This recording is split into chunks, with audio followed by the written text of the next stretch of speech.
You are listening to Alex Nanlohi Podcast, to know the Lord and to make Him known.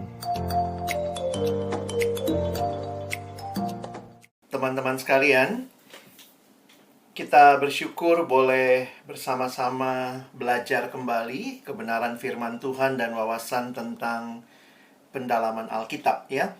Ya, saya akan coba share dari screen saya. Nanti saya harap nanti teman-teman juga materinya sudah saya kirim tadi. Jadi mungkin nanti kalau kalian membutuhkan, kalian bisa dapatkan ya. Sebentar.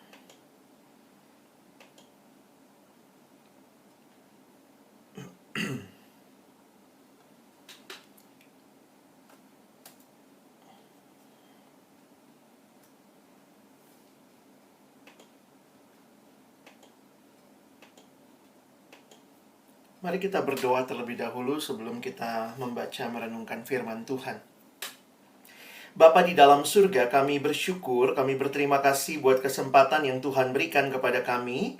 Hari ini bersama-sama kami boleh belajar kembali apa yang menjadi kehendak Tuhan. Secara khusus di tengah-tengah kami belajar menafsirkan akan firman-Mu.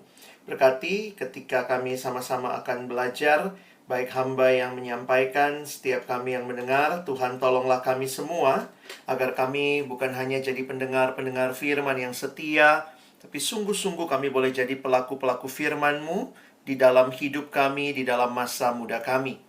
Bersabdalah ya Tuhan, kami anak-anak-Mu telah sedia mendengarnya, dalam satu nama yang kudus, nama yang berkuasa, nama Tuhan kami Yesus Kristus, kami menyerahkan pemberitaan firman-Mu. Amin. Ya, teman-teman yang dikasihi Tuhan, saya sangat berharap karena ini kita belajar tentang pendalaman Alkitab. Saya berharap kalau kalian ada Alkitab tercetak, saya harap kita ambil Alkitab cetak kita dan kita akan buka di samping kita untuk nanti mungkin kalau kita akan melihat beberapa hal, supaya kalau kalian pakai HP tidak usah bolak-balik di HP, tapi benar-benar bisa langsung melihat di dalam Alkitab cetak. Jadi sekali lagi saya sangat berharap teman-teman semua untuk menggunakan Alkitab cetak untuk mendampingi HP kalian ini ya, untuk kita belajar bersama. Termasuk juga kalau kalian pakai laptop, saya lebih menganjurkan tetap ada Alkitab tercetak ya. Baik, saya akan mulai dengan mengajak kita melihat tentang Alkitab itu sendiri. Nah, teman-teman, what is the Bible? Di dalam kita belajar tentang kekristenan, hal yang menarik adalah manusia yang boleh mengenal Allah bukan karena kita sanggup dan kita cukup pintar sehingga kita bisa mengenal Allah, tetapi kekristenan dimulai dengan Allah yang menyatakan dirinya kepada manusia. Jadi sekali lagi, kekristenan adalah Allah yang menyatakan dirinya kepada manusia. Nah, apa yang menarik? Karena ini adalah Allah yang menyatakan diri, kita melihat bahwa Allah menyatakan dirinya dalam dua hal secara khusus. Yang pertama, di dalam firman yang berbentuk tulisan, itulah Alkitab. Dan di dalam firman dalam bentuk daging, yaitu di dalam karya inkarnasi Kristus ketika dia datang ke dalam dunia. Karena itulah gereja menghayati bahwa firman Tuhan, Alkitab itu adalah penyataan diri Allah kepada manusia. Nah, jadi kita melihatnya seperti itu. Alkitab menjadi kitab suci kita bukan karena saking sucinya mungkin kita nggak pernah bisa baca, ngerti. Tetapi ini adalah penyataan diri Allah. Allah menyatakan diri kepada manusia. Karena itu di dalam kekristenan, Alkitab punya tempat yang sangat penting. Kenapa? Karena apapun yang kita pelajari di dalam doktrin-doktrin kekristenan itu sumbernya adalah Alkitab. Dari mana kita tahu Jesus loves me? Ya, this I know for the Bible tells me so. Dari mana kita tahu bahwa Yesus pasti akan datang kembali kedua kalinya? Dalam Alkitab, karena dia berjanji demikian. Dari mana kita tahu bahwa Tuhan menghendaki kita saling mengasihi, yaitu dalam Alkitab. Karena itu ada yang mengatakan kalau kekristenan diambil Alkitabnya, maka kekristenannya runtuh ya, karena semua hal yang kita pahami, semua hal dibangun di dalam dasar pemahaman Alkitab adalah penyataan diri Allah, firman Allah yang menyatakan, mengkomunikasikan apa yang menjadi kehendak Allah kepada manusia. Nah, secara singkat, secara ringkas saja, kalau orang ditanya asal mulanya Alkitab itu dari mana? Kadang ada yang mengatakan, kayaknya kitab suci agama lain lebih kudus deh karena turun dari langit begitu ya. Tetapi saya melihat hal yang menarik di dalam kekristenan, di dalam bagian firman Tuhan yang kita lihat di screen. 2 Timotius pasal yang ketiga. 2 Timotius pasal yang ketiga ayat 16 dan 17. Segala tulisan yang diilhamkan Allah memang bermanfaat untuk mengajar, untuk menyatakan kesalahan, untuk memperbaiki kelakuan, dan untuk mendidik orang dalam kebenaran. Dengan demikian, tiap-tiap manusia kepunyaan Allah diperlengkapi untuk setiap perbuatan baik. Teman-teman, ayat ini menjadi hal yang menarik untuk kita perhatikan karena Paulus secara khusus menyatakan tentang segala tulisan yang diilhamkan Allah. Kalau kita melihat terjemahan bahasa Inggrisnya ayat 16 mengatakan all scripture. Jadi maksudnya seluruh kitab suci ya yang kita miliki. Kalau Paulus memang waktu itu hanya memiliki perjanjian lama. Tetapi kita di dalam tradisi gereja menerima perjanjian lama dan perjanjian baru. Dan ayat ini memberikan keterangan kepada kita sumbernya dari mana. All scripture is given by inspiration of God. Apa sih maksudnya? Alkitab itu, kitab suci itu diilhamkan. Nah, ini bahasa Indonesia menggunakan kata diilhamkan. Kata aslinya adalah inspiration, inspired by. Karena itu terjemahan yang lain mengatakan all scripture is inspired by God. Nah, apa sih maksudnya inspired by God? Secara sederhana, inspired by God berarti Allah lah yang menjadi sumber dari seluruh isi Alkitab itu.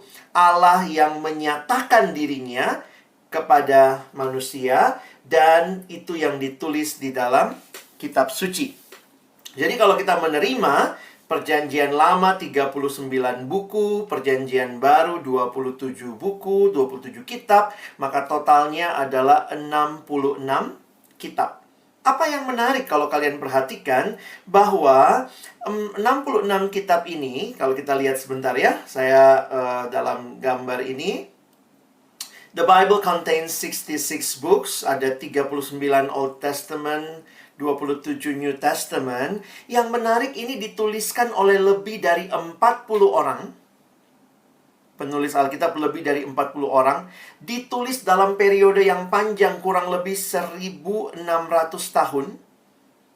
Ditulis oleh 40 penulis lebih yang berbeda, yang hidup di zaman yang berbeda, dengan latar belakang yang berbeda. Jadi ini sangat menarik untuk memperhatikan. Namun demikian, yang menarik adalah satu pengarang. Karena isinya itu luar biasa nyambung begitu ya. Jadi ini kalau kita coba membayangkan ya, ini siapa yang sanggup melakukan itu? Bayangkan Matius misalnya menulis Matius, lalu Musa menulis bagiannya di Perjanjian Lama. Matius sama Musa nggak pernah rapat redaksi. Ya lu tulis bagian ini ya Mus, lu tulis bagian ini ya Matt gitu ya. Enggak, ini mau menunjukkan bahwa hanya karena Allah lah yang menjadi Allah lah sumber, Allah lah pengarang aslinya. Karena itu istilah tadi kembali lagi ke 2 Timotius pasal yang ketiga, all scripture is inspired by God. Memang kekristenan sangat terbuka mengakui bahwa Alkitab kita ditulis oleh penulis-penulis manusiawi. Tetapi di balik itu, melihat koherensi yang sangat luar biasa, kesatuan yang utuh, kita meyakini ini semua semata-mata karena ada tangan ilahi. Ada pribadi ilahi yang menjadi pengarang sesungguhnya, yang menggerakkan pengarang-pengarang manusiawi menulis di zaman yang berbeda, lebih dari 40 orang di zaman yang berbeda, waktu yang berbeda, tapi punya pesan yang sama. Itulah keyakinan kita, Alkitab adalah firman Allah. Nah, Kalau betul Alkitab adalah firman Allah, banyak yang suka nanya, buktinya apa bang? Buktinya apa bang? Kalau Alkitab benar-benar firman Allah, maka tugas kita sebenarnya bukan membuktikannya, tetapi mentaatinya. Sekali lagi saya ulangi.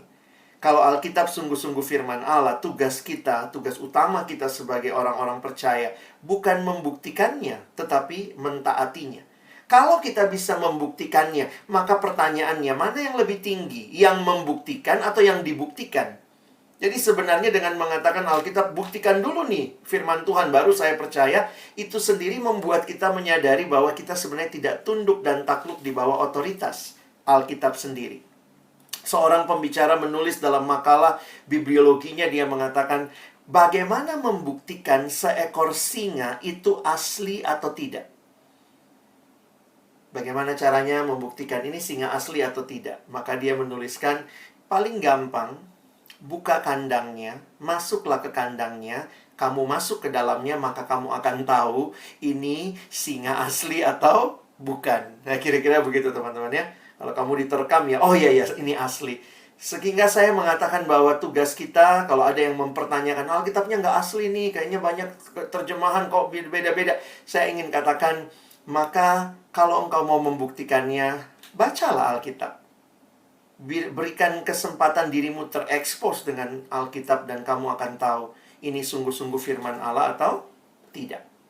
Nah, itu bukan bagian kita hari ini, tapi ini pengantar yang saya pikir harus jelas supaya ketika kita mendekati firman Tuhan pun kita punya sikap yang hormat. Dan kita tahu bahwa karena ini firman-Nya Allah, Dia Allah yang hidup, Allah yang bekerja sampai hari ini, maka firman-Nya punya kuasa. Ini bukan cuma perkataan manusiawi belaka. Teman-teman, beberapa ayat saya kutip ya. Ini salah satunya, Mazmur 119 ayat 9. Dengan apakah seorang muda mempertahankan kelakuannya bersih? Dengan menjaganya sesuai dengan firman-Mu. Luar biasa. Orang berpikir gimana ya menjaga kelakuan bersih? Ya, baca, renungkan firman Tuhan. Biarlah Alkitabmu terlihat kotor waktu kamu terus membaca, merenungkannya, karena itulah yang akan membersihkan hidupmu.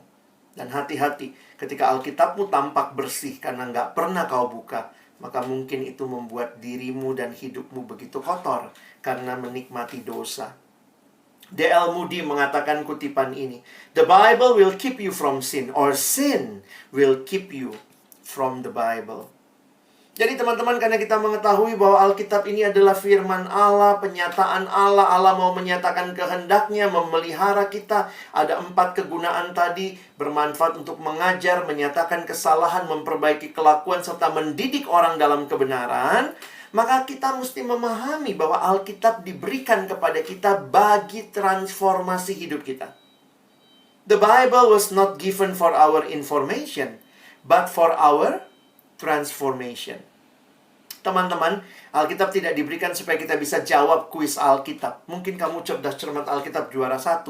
Tapi bukan itu tujuan Alkitab diberikan, supaya kamu tahu Yesus lahir di mana, Dia punya murid berapa, siapa aja nama muridnya. Tetapi bagi transformasi hidup kita. Ini penting waktu kita akan belajar PA. Jangan lupa, seringkali tanpa kita sadari, fokus kita belajar PA cuma mau mengisi informasi. Lama-lama, kalau cuma sekadar itu, teman-teman, kita jadi seperti orang Farisi. Tahu kebenaran, tapi kita tidak membiarkan diri kita mengalami kebenaran itu dan mentransformasi hidup kita. Karena itu tujuan akhir, perhatikan, tujuan akhir dari penggalian Alkitab bukanlah saya makin tahu, tapi saya makin serupa dengan Kristus, karena firman-Nya yang mengubahkan hidupku. Ini dalam terjemahan Indonesia, membaca Alkitab tidak dimaksudkan untuk sekadar menambah pengetahuan, tetapi untuk mengubah kehidupan. Saya kutip kalimat dari John Stott, dia mengatakan demikian dalam bahasa Inggris. Kita harus mengizinkan firman Tuhan itu mengkonfrontasi hidup kita, mengganggu atau mengusik keamanan kita, memberikan mengusik kenyamanan kita, dan membuang pikiran ataupun sebuah perilaku yang salah. Jadi ketika engkau membaca Alkitab, bagi saya jadi menarik begini ya. Seringkali kita pikir Alkitab itu objek untuk kita teliti. Makanya kita PA. Wah, kita lihat nih Alkitab, kita teliti dia. Ini apa sih kalimatnya? Tetapi pada saat yang sama, ingat itu firman Allah yang hidup. Maka bukan hanya engkau membacanya, tetapi izinkanlah firman itu membaca hidupmu. Saya ulangi. Alkitab bukan objek yang sekedar kita baca, kita teliti. Tapi waktu engkau dan saya membacanya, dia adalah firman dari Allah yang hidup. Dia subjek. Dan kiranya kita membaca firman, izinkanlah Tuhan pun melalui firman-Nya membaca hidup kita. Nah, ini proses yang penting ya. Bukan cuma baca Alkitab, tapi izinkan Alkitab membaca hidup kita. Bukan cuma tahu Alkitab, tapi izinkanlah Alkitab memahami, mengetahui, membedah hidup kita. Dan saya pikir itu tugas dari setiap kita sebagai anak Tuhan. Oke, sampai di sini saya ingin mengajak kita masuk ke bagian yang kedua. Kalau Alkitab adalah firman Allah, kalau Alkitab adalah yang harusnya mengubah hidup kita, mentransformasi hidup kita, lalu bagaimana caranya saya bisa memahami Alkitab? Nah, salah satu pertanyaan yang paling dasar adalah kenapa Alkitab harus ditafsir? Jadi saya masuk ke bagian berikutnya ya. Jadi ini kita bicara Alkitab dan penafsiran. Nah, saya kasih dulu, jadi abang nggak langsung masuk ke teknisnya ber-PA itu bagaimana, tetapi saya kasih filosofinya supaya dari sini kalian coba tarik bagaimana memahaminya ya. Jadi pertanyaan yang tadi saya katakan, orang selalu bertanya mengapa harus menafsir. Ada yang bilang begini, ya kalau Alkitab itu firman Tuhan, ya kenapa harus ditafsir? Ya cukup dibaca aja. Ya udah baca aja gitu, kenapa mesti tafsir-tafsir gitu ya. Nah, tetapi ada hal yang menarik dalam hidup kita, sadar atau tidak. Teman-teman, kepala boleh sama hitam, tetapi isinya beda begitu ya. Itu menunjukkan bahwa setiap orang pada saat yang sama, sadar atau tidak. Dengar kalimat saya, setiap kita sadar atau tidak, setiap kita adalah penafsir. Nah, kenapa Alkitab harus ditafsir? Karena kamu dan saya, sebenarnya kita ini penafsir sadar atau tidak. Abang kasih contoh nih ya. Coba teman-teman lihat sekilas, kalau sempat jawab di grup chat ya. Cepat aja jawabnya, saya nggak tunggu lama-lama ya. Apa yang kamu lihat? Ayo, coba lihat apa nih?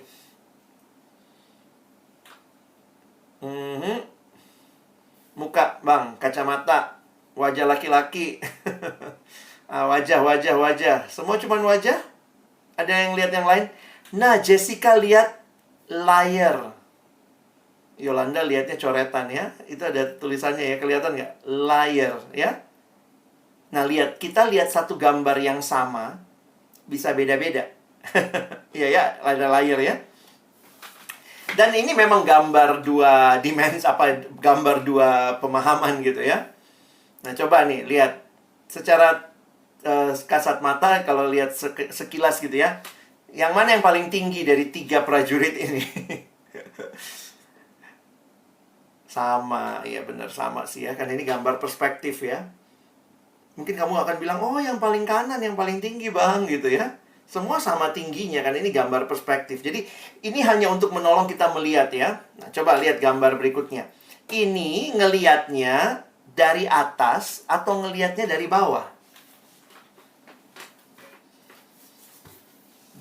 Dari atas apa dari bawah nih? Kamu lagi lihat. Bisa dua-duanya ya. Ya udahlah dua-duanya, jadi lebih gampang jawabnya ya. Nah, ini kan berarti, jadi kalau kita berantemin sesuatu begitu ya, padahal kita ini memang adalah penafsir pada saat yang sama ya. Coba abang kasih gambar berikut nih, teman-teman lihat ya. Ini apa? Ayo, ini apa? Wah. Rata-rata lihatnya lift ya. Kalau kita lihat fokus sama yang hitam, apaan? Oh, ada bilangnya lihatnya balok begitu ya. Kalau kita fokus sama yang hitam, kelihatannya kayak balok. Ada yang bilang waktu itu sama saya puzzle. Tapi kalau kamu fokus sama yang putih, benar ada tulisan LI, FT. Nggak dapat apa-apa. Ya, Bang Tunggul nggak dapat apa-apa ya. Bingung dia. Mesti lihat ini, Tunggul. Lihat yang putihnya tuh kelihatan liftnya. Jadi ya ini masalah perspektif lagi ya. Nah ini, ya udah lebih gampang lah ya. Ada yang bilang ini wajah perempuan. Tapi pada saat yang sama ada pria lagi main trompet. Misalnya gitu. Nah, contoh lagi nih. Ini apa? Vas bunga, oke. Oh, 2 orang wajah lagi hadapan, bisa juga. Nah, ini yang paling umum, yang paling sering sih ya, biasanya orang ditanya ya. Teman-teman lihatnya apa? Perempuan yang tua atau yang muda? Rini langsung lihatnya muda ya. Muda. Nenek-nenek tuh, Bang Tunggul lihatnya nenek-nenek tuh ya. Nah, bisa gitu tuh. Apaan tuh? Nah, itu bingung ya. Sharky masih bingung. Nah, nanti kalau teman-teman, ada yang nggak kelihatan. Nah, ini menarik nih, ada yang nggak kelihatan juga. Saya sampai jelasin, coba kamu zoom ya. Kan itu bisa di zoom ya layarnya ya. Ngelihat nggak ada nenek-nenek? Nenek-nenek yang mana, Bang? Kok ada nenek-nenek? Nah, coba begini. Yang lihat perempuan muda itu kan lagi nengok ya. Lagi nengok, lalu kemudian di lehernya, di leher perempuan muda itu ada kalung kan? Dia semacam pakai kalung. Nah, bayangkan kalau kalung itu adalah bibir nenek-nenek yang lagi nunduk. Bibir nenek-nenek lagi nunduk dan dagu perempuan itu, perempuan muda yang nengok, ya. Oh iya, itu Esther udah lihat tuh. Udah ya, kelihatan ya? Dagunya itu adalah hidungnya nenek itu. Nah. Oke. Ada bunglon. Oke, udah. Kita tinggalin dulu ya. Nah, kenapa ini jadi penting, teman-teman? Coba kalian perhatikan begini ya. Waktu kamu baca Alkitab, maka kamu sadar atau tidak akan menafsir. Misalnya, kamu baca ketika itu ada orang berempat bawa temennya yang lumpuh di atas tilam, lalu mereka menurunkannya dari atap rumah. Nah, teman-teman sadar atau tidak waktu kamu baca kisah itu di Alkitab, maka yang muncul di kepalamu adalah rumah kita model sekarang. Karena kita dibesarkan dengan rumah model sekarang. Jadi setiap orang yang baca Alkitab sebenarnya sadar atau tidak, dia ikut menafsir. Pasti kamu membayangkan, oh ini Yesus nih, pasti ada serpihan-serpihan atap yang jatuh di kepalanya. Mungkin Yesus lagi ngajar, apaan sih, woi, apaan gitu ya. Karena kita membayangkannya kayak rumah kita masa kini. Sementara rumah pada masa itu gambarannya adalah seperti kubus, kotak yang di atasnya bisa naik dari samping, di atasnya itu rata teman-teman. Dan memang atapnya itu bisa dibuka begitu. Jadi kita perlu untuk memahami karena sadar atau tidak kita sebenarnya sedang menafsir. Nah, itu yang saya ingin ingatkan bahwa setiap kita adalah penafsir. Oke? Itu yang pertama. Kenapa Alkitab perlu ditafsir? Karena yang baca memang tukang tafsir. Selanjutnya yang kedua, bukan cuma sifat pembacanya tukang tafsir, tapi memang sifat Alkitabnya perlu ditafsir. Nah, ini menarik nih.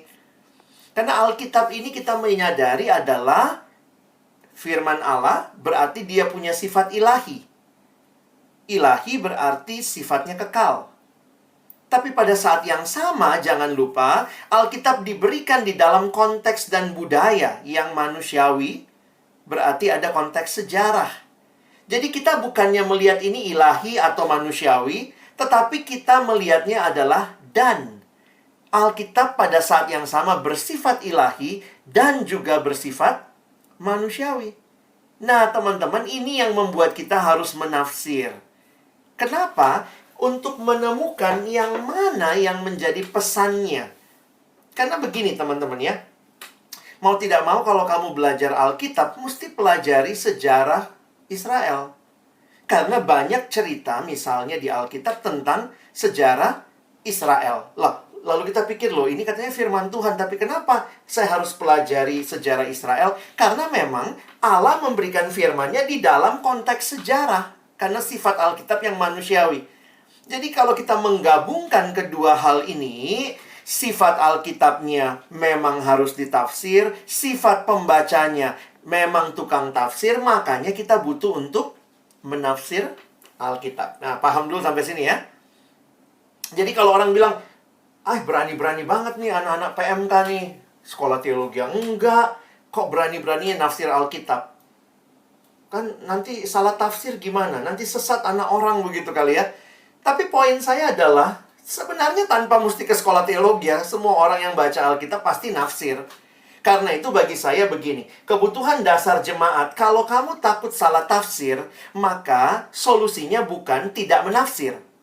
Kalau kamu takut salah menafsir, solusinya karena engkau memang tukang tafsir dan Alkitabnya perlu ditafsir, maka solusi takut salah tafsir adalah belajar menafsir dengan benar.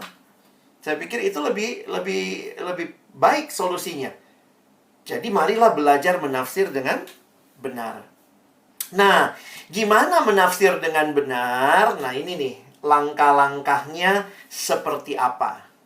Nah, ini saya kasih contoh dulu nih. Misalnya ya, kalau ditanya, ini kan anak IPB sih ya, coba abang tanya nih, secara Kristiani, mana duluan, telur atau ayam yang Tuhan cipta? Ayam. Ayam. Ada yang bilang telur ayam, bang. Anak IPB Kristen semua nih kayaknya. Ya. Jadi ada yang pertama ya, walaupun nanti dari ayam ada telur, maka kita harus bisa melihat ayam duluan. Karena Allah menciptakan ayam dulu gitu ya. Bukan pada mulanya Allah menciptakan telur dan telur itu menjadi ayam ya. Tapi poin saya adalah begini. Demikian juga waktu menafsir, mana duluan?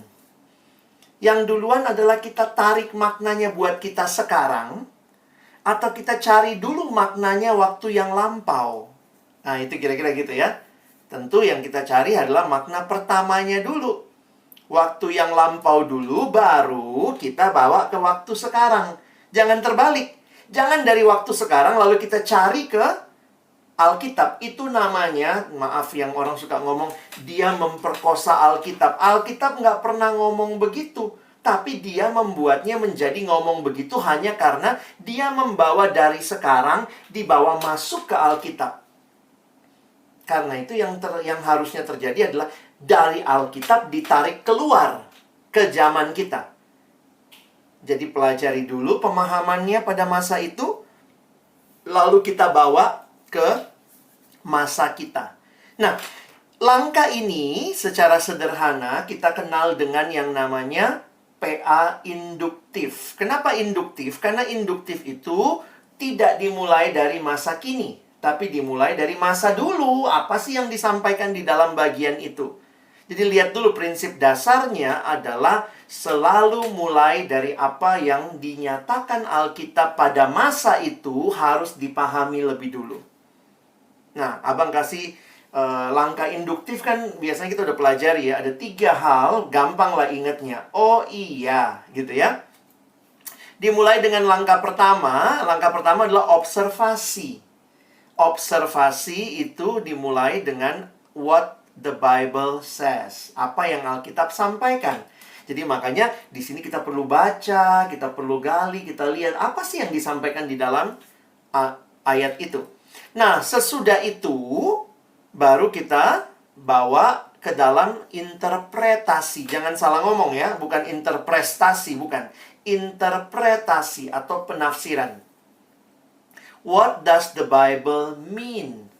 Nah, di sini kita mesti cari tahu dulu apa artinya ayat ini untuk pembaca Alkitab zaman itu, zaman dulu. Karena sebenarnya kan kitab itu dikasih buat siapa? Ya buat mereka kan. Kita baca kitab yang sama. Karena itu sebelum kita bawa ke zaman kita, prosesnya harus ayam dulu baru telur. Kita harus tahu dulu artinya untuk orang zaman itu, barulah bisa kita bawa ke langkah ketiga, barulah aplikasi. Aplikasi, what does the Bible mean to me? Bagi saya sekarang ini. Jadi teman-teman jangan dibalik. Langkah induktif tidak mulai dari aplikasi, lalu interpretasi, lalu observasi. Terbalik.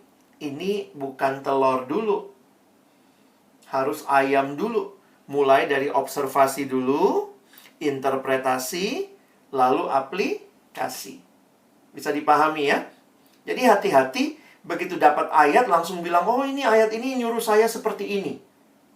Loh, dari mana dapatnya? Ini ada ayatnya. Ada ayatnya, belum tentu itu yang menjadi maknanya. Karena kita mesti sadari bahwa ada waktu yang memisahkan. Nah, sekarang abang masuk lebih teknis ya. Lihat sebentar gambar ini. Nah, ini memang gambarnya lebih teknis. Nah, perhatikan yang paling tengah dulu. Yang paling tengah itu namanya teks. Kalian bisa gedein ya. Teks itu ditulis oleh penulis namanya author. Dan ditulis pertama kali untuk original reader. Ada pembaca mula-mula. Ya, bisa paham ya? Jadi, menariknya, Alkitab adalah kumpulan tulisan kitab yang ada penulisnya, ada pembaca pertamanya. Karena itu, kita mesti memahami, kita ada di mana? Kita paling kanan tuh. Kenapa kita jadi pusing? Karena kita baca teks yang sama yang dibaca oleh orang pertama pada waktu itu. Saya kasih contoh begini. Teman-teman, tidak ada kitab yang ditulis untuk Alex. Tidak ada kitab yang ditulis untuk PMK IPB. Nggak ada. Yang ada kitab Roma. Yang ada kitab Galatia. Maka waktu teman-teman mempelajari isinya Galatia, kalian harus tahu siapa yang nulis Galatia. Dia nulis Galatia buat siapa? Siapa pembaca pertamanya Galatia? Yaitu orang-orang yang ada di jemaat Galatia, di daerah Galatia pada waktu itu. Nah, kenapa itu penting? Kita mesti tahu dulu supaya waktu kita baca buat kita sekarang, kita mesti bisa melihat yang mana yang masih berlaku secara umum karena ada perbedaan waktu. Poin saya begini, jangan sampai apa yang kita baca, kita belum menafsirkan dalam konteks dulu, ayamnya kita belum pelajari, kita langsung tarik buat kita sekarang. Karena itu lihat, langkahnya selalu, nah dalam bahasa teologi, kalau kalian ke sekolah teologi itu nggak ada tuh istilah PA ya. Itu istilahnya kalau di sekolah teologi hermeneutik. Dan hermeneutik itu punya dua langkah utama. Langkah pertama namanya eksegese atau eksegesis, yaitu mencoba melihat makna teks. Lihat itu ada teks ya. Lalu yang saya buat warna abu-abu, teks itu selalu bersama dengan konteks. Ngerti ya? Teks bersama dengan konteks. Jadi konteks itu apa? Bahasa Latin kon itu berarti bersama. Teks ya teks. Jadi teks pertama itu bersama dengan apa? Bersama dengan penulisnya, bersama dengan penerima mula-mulanya. Saya harus membaca teks di dalam konteks terlebih dahulu. Barulah saya bisa bawa ke zaman sekarang yang disebut sebagai hermeneutik. Jadi, hermeneutik punya dua langkah, yaitu eksegese dulu, baru hermeneutik. Jadi, memang ilmunya namanya hermeneutik secara umum, tetapi dalam ilmu hermeneutik ada dua langkah, yaitu langkah eksegesis dan yang kedua langkah hermeneutik secara khusus, ya. Tapi dua-duanya namanya ilmunya hermeneutik. Jadi, yang menolong kita untuk tidak bingung adalah kalau kita bisa menafsirkan teks itu di dalam konteksnya. Nah, jadi sampai situ saya harap teman-teman paham ya. Jadi, selalu langkahnya baca teks dalam konteks pertama dulu. Sesudah kita dapat pemahamannya, barulah prinsipnya kita bawa ke masa sekarang. Oke? Nah, dengan demikian, sekarang saya mau masuk lagi nih. Saya kenalin lagi 3 istilah yang lain. Sembari kamu melakukan observasi, sembari kamu melakukan interpretasi, sembari kamu melakukan aplikasi, maka perhatikan 3 prinsip umum penafsiran ini. bahwa di dalam prinsip penafsiran itu menariknya ada 3 hal yang terkait. Yang pertama, kita mulai dari yang kanan bawah dulu, selalu terkait dengan historical context. Jadi ada konteks historisnya. Kenapa? Karena Alkitab kita diberikan dalam sebuah sejarah dan budaya. Yang kedua, Alkitab kita Tuhan kasih bukan dalam bentuk MP4, MP3. Alkitab kita dikasih dalam bentuk tulisan. Karena itu ada konteks sastra. Sembari OIA, ingat, ada konteks sastranya. Kenali sastranya ini jenis apa. Dan menariknya, Alkitab tidak hanya terdiri dari satu jenis sastra. Bayangkan kalau Alkitab dari awal sampai akhir isinya cuma jangan lakukan ini, boleh lakukan ini nggak boleh, ini boleh. Alkitab bukan kumpulan do and don'ts. Tetapi di dalamnya ada cerita, ada sejarah, ada nubuat, ada apokaliptik. Nah, kita mesti punya kesadaran sastra. Kita mesti punya kesadaran dan pemahaman bahwa Alkitab kita bentuknya sastra. Dan yang terakhir adalah, karena ini adalah pesan firman Tuhan, maka berlaku kekal, maka pasti ada unsur teologisnya. Nah, secara teologis sederhananya apa? Bahwa kita harus bisa melihat penafsiran kita cocok dengan keseluruhan pengajaran Alkitab. Jadi, ini akan menolong teman-teman 3 hal ini atau segitiga penafsiran ini kiranya mewarnai waktu kita sedang ber-PA. Jadi kita PA-nya pakai apa? Yang tadi ya Abang bilang, kita PA-nya pakai OIA. Tapi sembari melakukan, OIA itu kayak paculnya gitu ya. Tapi sembari melakukan, biarlah kita ingat tiga hal ini. Atau segitiga penafsiran ini. Oke? Jadi sekarang Abang masuk ke bagian melakukannya ya. Bagaimana? Kalau konteks historis itu terkait apa aja sih Bang gitu ya. Nah, ini kira-kira konteks historis nih. Teman-teman memang kalau PA mau tidak mau kita mesti masuk ke konteks historisnya. Sekali lagi, mesti tahu sejarahnya. Paling tidak dari mana? Pertama-tama, dari Alkitab sendiri. Jadi jangan juga langsung mikir gimana ya konteks historis, gimana dapetnya ya. Sebenarnya waktu kamu baca berulang-ulang, baca dengan teliti, baca dengan lebih slow, kalian akan menemukan, oh iya ya, oh ini Paulus toh yang nulis. Oh berarti kamu ketemu tuh. Waktu Paulus tulis ini, waktu dia ngomong misalnya, aku dalam belengguku. Oh Paulusnya lagi di penjara. Jadi sebenarnya hanya dengan membaca ayat itu berulang-ulang, teman-teman bisa mendapat beberapa konteks historis. Sosial, budaya, ekonomi, politik, geografis, dan lain-lain. Tapi, tentu, penggalian kita terbatas. Karena itu, setelah kita baca ayatnya, berulang-ulang dapat konteks historisnya, teman-teman juga bisa pergi ke tools atau alat bantu yang memang menolong kita memahami konteks historis.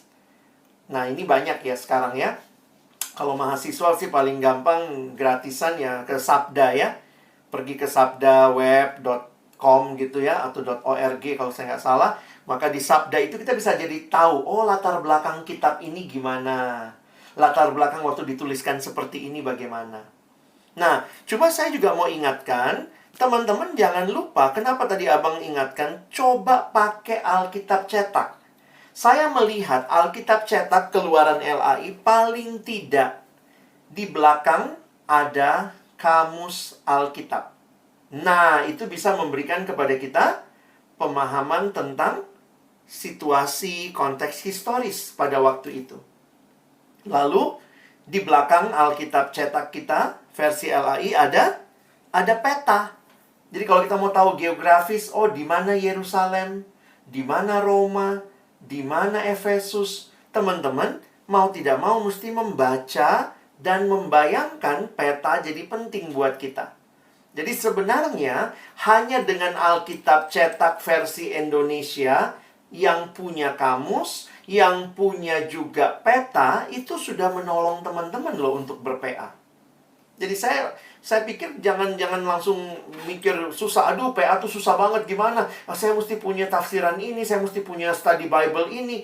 Nah, syukurnya sekarang banyak materi-materi study Bible online. Kalian bisa akses di mana-mana. Tapi saya ingin mengatakan dengan sederhana, jangan membuat PA tuh jadi rumit. Kadang-kadang baru mau PA udah males bang. Kayaknya susah banget loh. Kamu belum coba udah bilang susah. Ingat, kita harus menafsir. Kita harus pelajari konteksnya untuk makin mengerti. Nah, contoh misalnya ya. Nah, ini abang kasih contoh-contoh aja ya. Coba lihat, ini konteks geografis. Nah, sebenarnya saya mau kasih contohnya begini aja. Nanti kalian lihat ya. Di Wahyu pasal 2 sampai Wahyu pasal 3, ada surat yang ditulis kepada jemaat. Nah, contohnya ini ya. Nah, kalau kalian lihat itu jemaat Efesus, Smyrna, Pergamus, Tiatira, Sardis, Philadelphia. Itu semua sebenarnya membentuk semacam lingkaran. Itu circular letters gitu ya. Ya, teman-teman bisa memahami itu. Nah, ini contoh aja. Nih, dari peta Alkitab kita kan. Dunia perjanjian baru. Teman-teman bisa pahami. Coba kita baca Kisah Rasul 1 ayat 8. Kisah Rasul 1 ayat 8. Tolong dong satu orang nyalain mic, bisa bacain ayatnya buat kita. Siapa yang duluan silakan. Kisah Rasul 1 ayat 8.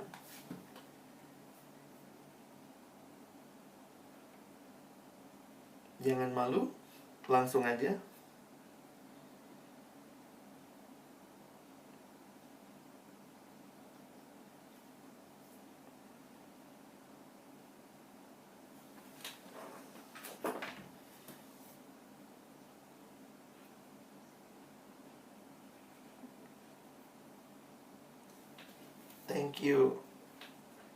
Thank you Rara ya. Perhatikan, kamu akan jadi saksiku mulai dari mana?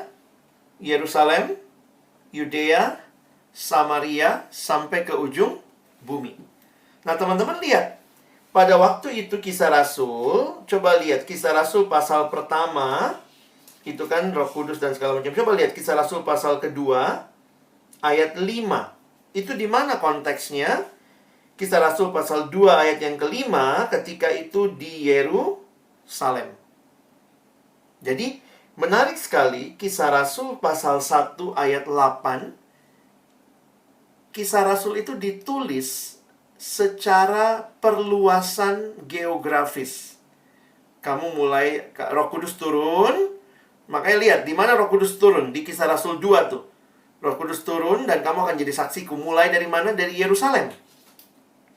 Lalu perhatikan Kisah Rasul pasal yang ke-8. Kalau Alkitab cetak lebih gampang bukanya ya. Langsung pasal 8. Lihat ayat yang ke-4. Di mana? Samaria. Jadi Yerusalem ada di provinsi Yudea. Di atasnya provinsi Yudea ada provinsi Samaria. Nah, ini ditulis nih di dalam pasal yang ke-8 Kisah Rasul. Nanti kalau kalian baca lagi, akhir Kisah Rasul, lihat Kisah Rasul 28. Kisah Rasul 28, lihat perikop terakhir, judulnya Paulus memberitakan kerajaan Allah di Roma. Nah, Roma itu di mana? Teman-teman lihat peta yang ada di screen. Sekarang kalian zoom, cari Roma yang mana. Itu yang kayak sepatu bola itu ya. Roma paling kiri atas. Jangan lupa, ini dunia perjanjian baru pada waktu itu. Petanya memang segini. Jadi perhatikan, Kisah Rasul itu mencatat bagaimana Injil tersebar mulai dari Yerusalem sampai ujung bumi. Nah, waktu itu dengan peta yang ada, ujung bumi itu dianggap adalah Roma.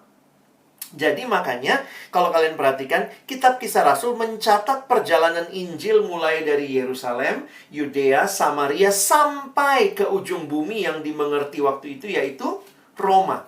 Lihat lagi petanya, paling kanan bawah Yerusalem, kanan bawah Yerusalem, paling kiri atas itu Roma.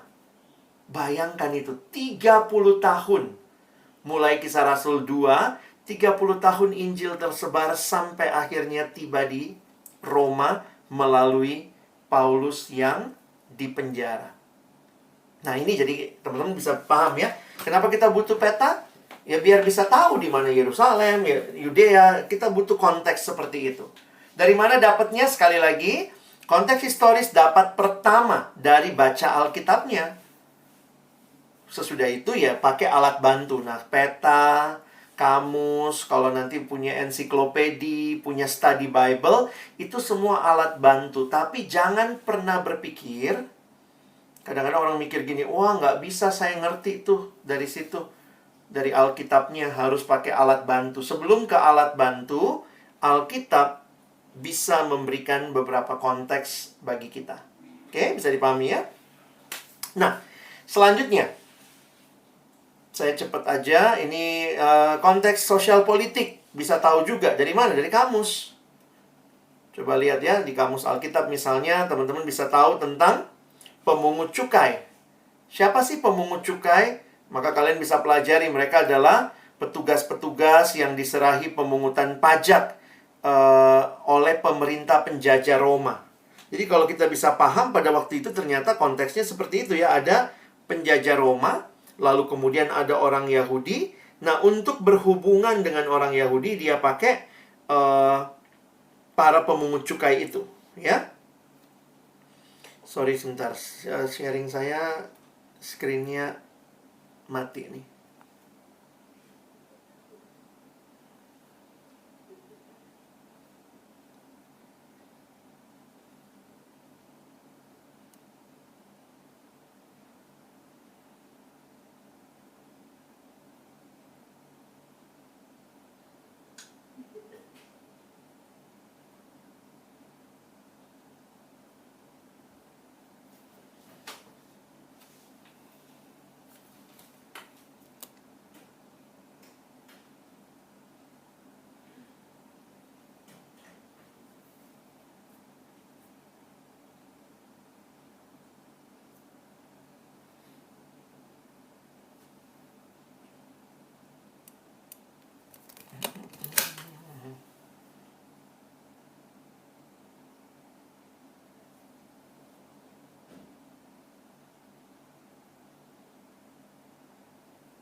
Maaf teman-teman, ada gangguan sedikit.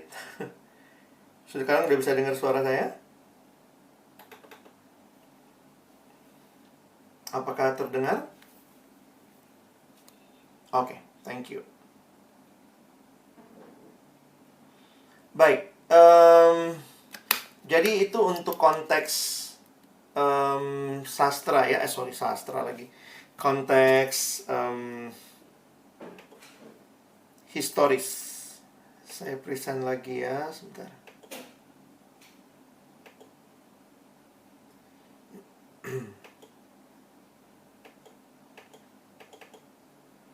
Nah, teman-teman bisa lihat di screen. Sekarang yang saya share adalah masih konteks historis berkaitan dengan ekonomi, sosial politik, begitu ya. Jadi misalnya kalian bisa tahu juga, ternyata pemungut cukai itu adalah orang Yahudi yang kerja kepada penjajah Romawi.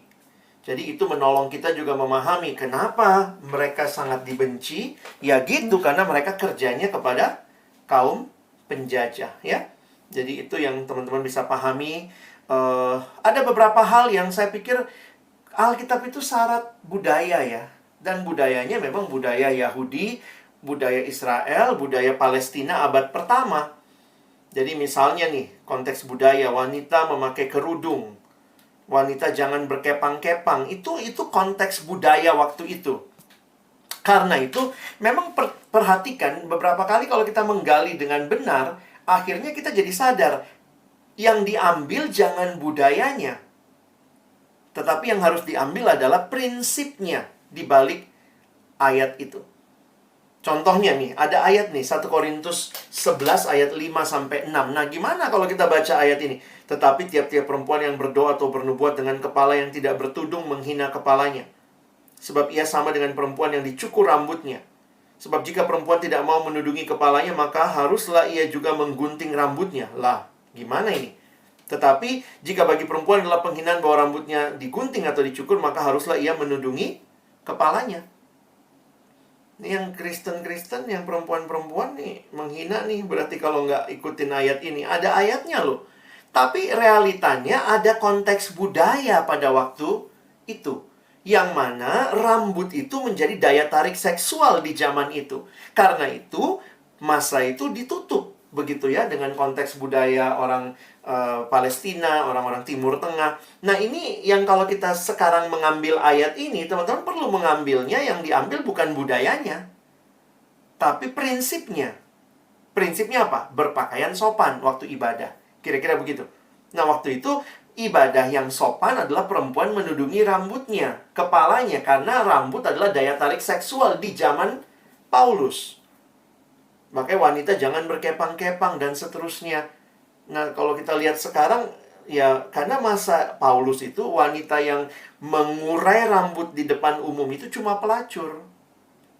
Jadi maaf kata nih kalau lihat teman-teman PMK kita nih pelacur semua kali gitu ya. Oh, pada mengurai rambutnya. Kalau kita melihatnya dalam budaya Timur Tengah abad pertama. Nah, jadi ada ayat-ayat seperti ini yang syarat budaya. Kita perlu tahu konteks historisnya waktu menafsirkan ayat itu. Jadi saya contohnya juga nih Wahyu 13 nih. Ini banyak yang suka akhir zaman gitu ya. Kan ada kalimat di ayat 16. Tanda pada tangan kanannya atau pada dahinya. Lalu kemudian 666 gitu ya. Nah, orang tuh bingung, nanti ada tanda pada tangannya dan dahinya. Lalu banyak yang bilang, oh itu adalah chip. Sekarang ditemukan chip gitu ya. Nah, ini membaca Alkitab dari sekarang ke dulu itu yang salah. Jangan memperkosa Alkitab. Apakah Alkitab bicara tentang chip? Karena kita menemukan chip tahun sekarang, lalu kita bilang ayat itu tentang chip. Apa arti ayat ini untuk orang-orang zaman itu? Masa chip yang baru ada zaman sekarang? Jadi ini cara membaca yang terbalik. Ayam telur ini. Telur ayam dulu gitu ya. Nah, ternyata waktu bicara tanda pada tangan dan dahinya, itu kebiasaan orang Yahudi, memang mereka memakai. Nah, ini kalau kalian belajar ini ya, tentang Yahudi. Orang Yahudi itu punya yang namanya filakteris. Filakteris itu tuh, semacam kotak yang ditaruh di kepala. Itu isinya adalah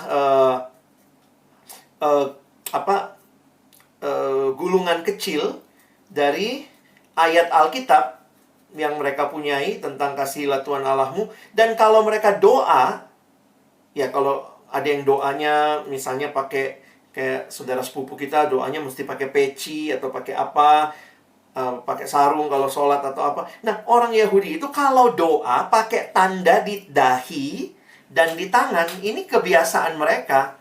Jadi waktu bicara Wahyu 13 tadi, Wahyu 13 tidak sedang bicara, kita bilangnya apa sekarang, chips dan segala macam. Ini cara membaca Alkitab yang nggak tepat karena kita nggak ngerti konteks budaya. Ini orang Yahudi nih, ini filakterisnya. Nanti kalian bisa cari. Itu soldiernya aja pakai begitu. Kalau mereka doa, baca ini, mereka akan pakai filakteris di tangan dan di dahi. Nah, jadi bisa paham ya? Saya lanjut dulu sebelum kita istirahat. Selanjutnya, jangan lupa Alkitab bentuknya tertulis. Jadi ada yang namanya konteks sastra.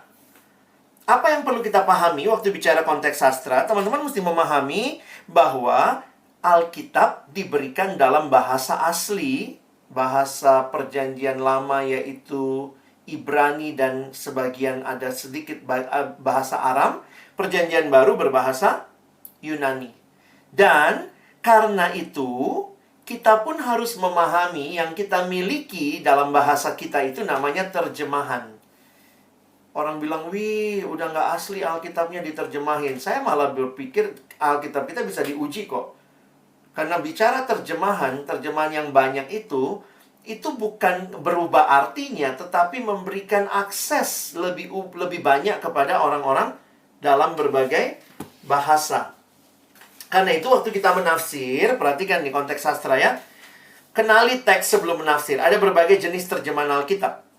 Ada terjemahan yang tidak akurat, karena tujuannya memang tidak akurat, bukan isinya ya. Nanti saya coba jelaskan deh ya.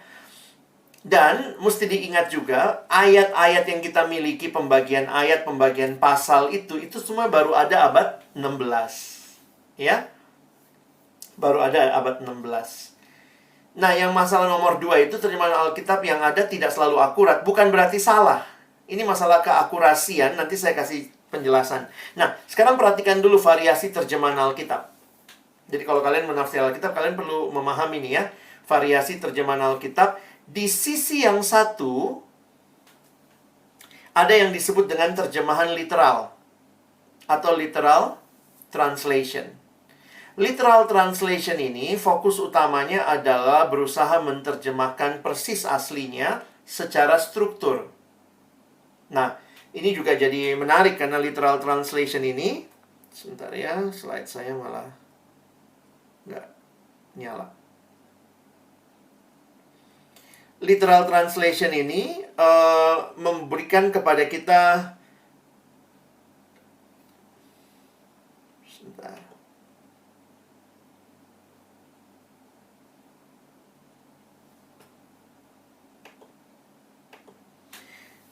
Jadi di satu sisi literal translation, di sisi yang lain adalah free translation. Perbedaannya apa? Teman-teman bisa perhatikan di screen. Yang paling kanan itu mengutamakan bisa dipahami, bisa dimengerti. Makanya disebut sebagai free translation. Yang paling kiri mengutamakan bentuk dan struktur. Karena itu disebut literal translation. Dan yang di tengah-tengah itu menamakan dirinya dynamic equivalent translation. Nah, terjemahan Indonesia atau TB kita sebenarnya ada di dynamic. Saya kasih contoh begini. Bahasa Yunani ini kalau secara bahasa ya, bahasa Yunani itu tidak mengenal penempatan subjek, predikat, objek seperti yang kita pahami. Kalau bahasa Indonesia itu kan kita tahu, saya makan nasi. Jadi, dari kata itu saya makan nasi memang ada SPOK-nya. Subjek, predikat, objek. Nah, bahasa Yunani itu bahasa bentukan. Jadi misalnya dia bisa begini ya, tidak masalah di mana letaknya, tetapi karena bentukannya, orang langsung tahu, oh ini subjek, oh ini objek. Jadi misalnya kalian pernah dengar kata logos kan? Nah, kalau disebut logos, ternyata bisa jadi kata bentukannya bisa logu, bisa logos, logu, logon, logomai. Jadi dari kata logos, itu bentukan-bentukannya itu atau ditambah belakangnya itu yang namanya kata bentukannya. Dari situ ketahuan ini subjek, predikat, atau objek. Jadi tidak masalah dalam bahasa Yunani objek ditaruh di depan karena kata bentukannya akan membuat orang sadar ini objek. Nah, jadi contohnya misalnya gini. Nasi makan saya. Dalam bahasa Yunani bisa begitu urutannya. Nasi makan saya. Tapi orang Yunani waktu baca udah tahu, oh nasi itu objek. Nah, begitu diterjemahkan, yang literal bilang begini, kita tetap mesti menerjemahkan strukturnya. Jadi akhirnya, misalnya King James Version menerjemahkan, ini saya kasih contoh aja ya. Nasi dimakan oleh saya. Nah, itu kan nggak enak didengar ya. Tapi dia mengutamakan struktur literal aslinya. Sementara yang free translation mengatakan ngapain strukturnya kalau orang baca nggak ngerti. Maka free translation mengutamakan artinya, meaningnya. Nah, yang tengah-tengah bilang oke deh. Sedapat mungkin kita pertahankan strukturnya, tetapi kita pun mengutamakan orang bisa memahaminya. Makanya yang tengah menamakan dirinya dynamic. Ya, kira-kira begitu. Makanya jangan heran kalau kalian baca King James, orang Inggris aja bingung baca King James gitu ya. Karena itu bukan terjemahan yang enak untuk dibaca, karena mempertahankan struktur aslinya. Nah, jadi itu kira-kira begitu ya. Nah, sekarang abang kasih contoh lagi soal terjemahan. Terjemahan tidak selalu akurat. Perhatikan, di dalam bahasa Inggris itu lebih tepat dari bahasa Indonesia kita, karena kalimatnya di ayat 1 Yohanes 3 ayat 9, setiap orang yang lahir dari Allah tidak berbuat dosa lagi. Wih, wah, apakah orang yang lahir dari Allah nggak berbuat dosa lagi? Buktinya masih bisa berdosa. Berarti bukan tidak berbuat dosa lagi. Waktu dicek terjemahan aslinya, ternyata kalimatnya begitu. Will not continue to sin. Jadi tidak terus-menerus berdosa. Makanya kalau teman-teman nanti perhatikan terjemahan yang LAI yang misalnya bahasa Indonesia masa kini BIMK, dia udah menggunakan istilah tidak terus-menerus berbuat dosa. Jadi jangan takut kalau bilang, oh Alkitab Kristen banyak banget terjemahannya nanti nggak asli. Enggak, terjemahan itu tergantung maknanya ya, tergantung penggunaannya. Ada yang sangat mengutamakan strukturnya, ada yang mengutamakan artinya, ada yang di tengah-tengahnya. Dan ketika banyak terjemahan yang muncul, itu menunjukkan sebenarnya ini variasi membaca kok. Bukan mengubah arti. Oke? Nah, arti itu sendiri, nah ini secara bahasa, meaning always lies in context. Abang kasih contoh. Ini artinya apa? Kamu akan bilang tergantung konteksnya. Tergantung teks ini akan bersama apa. Kalau misalnya saya makan apel, oh itu buah bang. Kalau misalnya saya ikut apel, oh itu apel yang kayak apa? Ya apel gitu ya, sama-sama siaga begitu ya untuk apel. Nah, poin saya adalah jadi kata APEL ini tidak punya arti tanpa konteksnya. Nah, itu yang mesti kita mengerti. Makanya di dalam mengerti Alkitab kita adalah PLPB dan kemudian ada ayat. Ini lihat, prinsipnya ada konteks bacaan. Kata, konteksnya kalimat. Jadi untuk ngerti satu kata ya mesti baca satu kalimat. Untuk ngerti satu kalimat itu, mesti baca lebih luas lagi. Satu perikop dulu sebenarnya. Atau satu perikop mungkin satu pasal. Habis satu pasal, satu kitab. Bagaimana mengerti kitab itu, baca lagi PLPB. Bagaimana mengerti PLPB, baca seluruh Alkitab. Makanya kita pun didorong untuk bukan hanya ber-PA, tapi juga punya Bible reading. Supaya kamu bisa makin memahami konteks secara luas. Oke? Jadi ini juga mesti dipahami ya. Hati-hati comot-comot ayat. Kita ambil ayat 19 karena kita senang. Padahal ayat 19 terletak antara ayat 18 dan 20. Yang kadang-kadang belum tentu artinya itu kalau kita pisah akan seperti itu. Orang seneng banget tuh. Yeremia 29 ayat 11. Rancanganku adalah rancangan damai sejahtera, bukan rancangan kecelakaan. Kita copot ayatnya. Padahal konteksnya apa? Setelah kamu aku buang selama 70 tahun, maka aku akan mengingat kamu, kata Tuhan kepada Israel. Nah, pada waktu itulah kamu akan kukembalikan, karena rancanganku adalah rancangan damai sejahtera buat kamu. Tapi setelah dibuang 70 tahun. Saya dulu seneng ngasih orang hadiah ulang tahun ayat itu ya. Begitu baca konteksnya, ampun deh. Ntar dia dibuang dulu 70 tahun begitu ya. Tapi itulah, comot-comot itu membuat kita jadi nggak ngerti the whole context. Terakhir. Kalau tadi kita udah bicara prinsip historis, selalu ingat ada hal-hal yang terkait sastra, bahwa ini Alkitab kita bentuknya sastra. Maka secara teologis ingat ya, bahwa Alkitab menafsirkan Alkitab. The Bible interprets the Bible. Jangan sampai, bagaimana kamu ngukur ini sebenarnya tafsiran saya benar apa tidak? Lihat aja, kalau bertentangan dengan seluruh bagian Alkitab, ya salah. Kalau ternyata misalnya tiba-tiba kamu waktu baca, wih, saya menemukan ternyata Allah bukan cuma 3 Tritunggal, tapi berempat. Oh, udah salah itu. Karena dengan seluruh keseluruhan ayat, teologi Kristen tidak sejalan. Nah, bisa membedakan, kita perlu bisa membedakan mana prinsip yang berlaku umum, mana yang berlaku historis.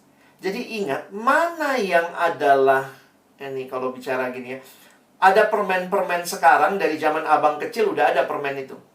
Tapi yang diganti bukan permennya, dalamnya sama, yang diganti bungkusnya. Jadi bungkusnya lebih kekinian gitu ya. Nah, teman-teman hati-hati waktu menafsir Alkitab. Sebenarnya tugas kita adalah mencari apa makna primernya. Dan bisa memahami yang mana yang budaya. Jadi jangan sampai bungkusnya yang kita ambil. Harus permennya. Contoh tadi ya. Ternyata yang penting adalah ibadah dengan busana yang sopan. Soal tutup kerudung kepala itu adalah budaya pada masa Paulus. Jadi kita mesti bedakan nih, yang mana budaya, yang mana yang primer, yang mana yang sekunder. Bisa dipahami ya? Nah, saya tutup dengan ini. Nah, ini gimana cara ngertinya? Kalian pahami dulu deh, dengar penjelasan abang lah, yang jangan lihat ininya dulu lah, nanti pusing. Jadi setelah kita menggali Alkitab, kalau situasinya sebanding, maksudnya begini, dulu zaman Paulus dengan zaman kita sama kok situasinya sebanding, maka yang berlaku adalah teksnya. Kalau suasananya sebanding, yang berlaku teksnya.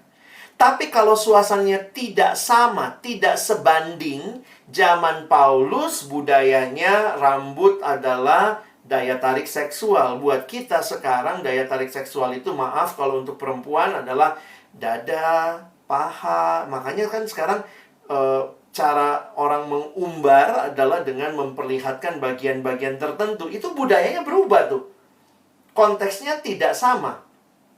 Situasinya tidak sebanding. Maka yang berlaku bukan teksnya, tapi prinsip teks. Bisa pahami? Nah, ini penjelasan sederhananya nih. Kalau situasinya sebanding, dari dulu mengasihi, zaman Paulus, zaman Musa, sampai zaman kita, mengasihi itu sama, orang tua itu sama, keluarga itu sama. Maka yang berlaku teksnya. Kalau situasi yang tidak sebanding, kita bilang bukan teksnya yang berlaku. Karena kalau kamu berlakukan teks, jangan-jangan kita pakai kerudung semua nih yang perempuan. Itu kalau kamu mau bilang teksnya. Kenapa? Ayatnya ada, teksnya ada. Tapi kita tidak ambil teks itu, kita ambil prinsip teksnya, yaitu berbusana dengan rapi. Nah, sebenarnya saya juga harus mengakui bahwa selama ini waktu kita menafsir Alkitab, sampai hari ini gereja-gereja biasanya masih berantem antara yang mana yang teks, yang mana yang prinsip teks. Gereja tertentu mengatakan tidak makan darah itu prinsip teks. Ada yang bilang nggak bisa, ada teksnya. Jangan makan darah karena ada nyawa di dalamnya. Ada ayatnya. Tapi gereja lain bilang, kan Yesus juga udah ngomong, bukan apa yang masuk ke dalam mulut yang menajiskan, tapi apa yang keluar dari mulut. Karena itu, yang berlaku bukan teksnya, tapi prinsipnya. Nah, jadi memang kalian bisa lihat ya, kalau ada perbedaan-perbedaan cara tafsir, biasanya dalam aplikasi ini masalahnya. Coba, abang tanya, kalau Yesus kan ngomong, jika matamu yang kanan menyesatkan engkau, cungkillah dan buanglah itu. Jika tanganmu, potonglah itu. Itu yang berlaku buat kita teksnya atau prinsip teks. Ayo, coba jawab di live group. Langsung semua prinsip gitu ya. Karena kalau yang berlaku teksnya, habis semua buta kita ya. Nah, ini kan cara-cara pandang nih. Ayatnya bilang, cungkil dan buanglah. Tapi kita nggak taati ayatnya karena situasinya nggak sebanding. Dan juga nampaknya Yesus tidak bicara sebagai satu realita, tapi sebuah gambaran figuratif. Nah, ini masalah sastra lagi. Sedikit tadi saya lupa tentang sastra. Teman-teman mesti melihat ini ya. Mesti melihat yang namanya... Kalian mesti paham yang namanya genre. Genre itu bukan cuma di musik ya. Genre tulisannya, tapi bahasanya di cara bacanya genre. Di dalam sastra ada genre-nya. Contoh, kalau kamu ketemu tulisan sakit hati. Kamu ketemu tulisan sakit hati, pertama kamu ketemu di catatannya anak kedokteran dan di catatannya anak sastra. kira-kira sakit hatinya sama atau tidak. Satu di catatan anak kedokteran, satu di catatannya anak sastra. Maka kata sakit hati itu punya makna tergantung dia ada di genre apa. Nah, ini yang seringkali jadi aneh juga.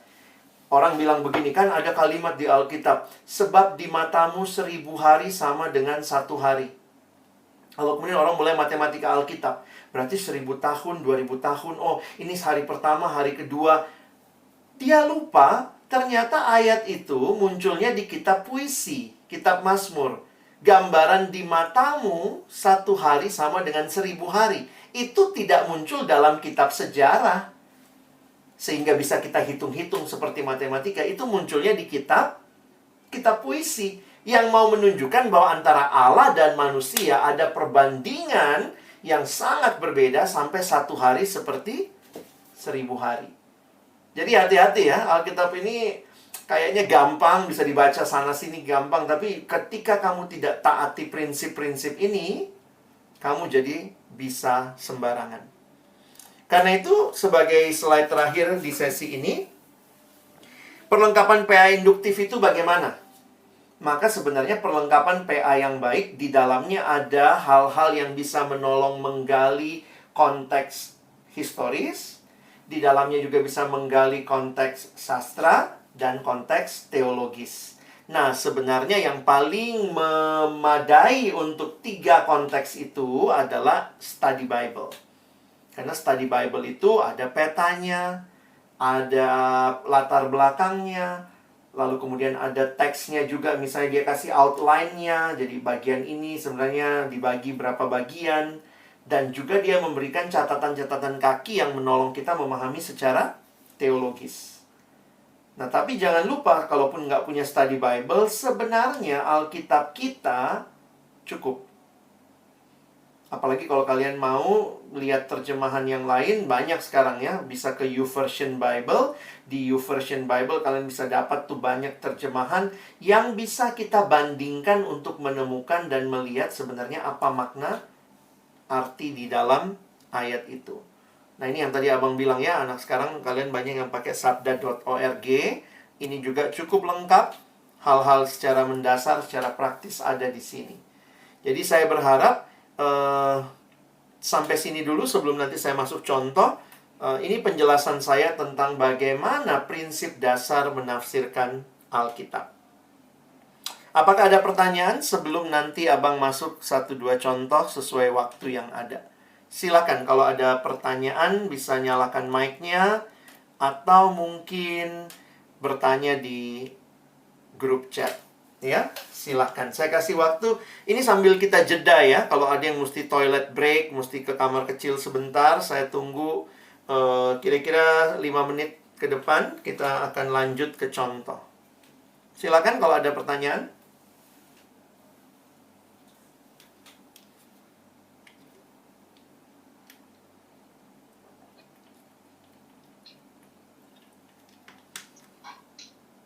Selamat sore, Bang Alex. Sore, Stefan ya. Ya, iya Bang. Izin bertanya Bang. Boleh. Jadi saya ini kan memang lagi membaca kitab Mazmur dan memang lagi kesulitan juga sih sebenarnya dalam membaca kitab Mazmur. Jadi, hanya sih untuk prinsip dalam membaca kitab Mazmur itu perlu mengerti apa aja Bang? Oke. Thank you, Stefan. Nah, memang sih teman-teman ya, ini yang saya bagikan prinsip dasar.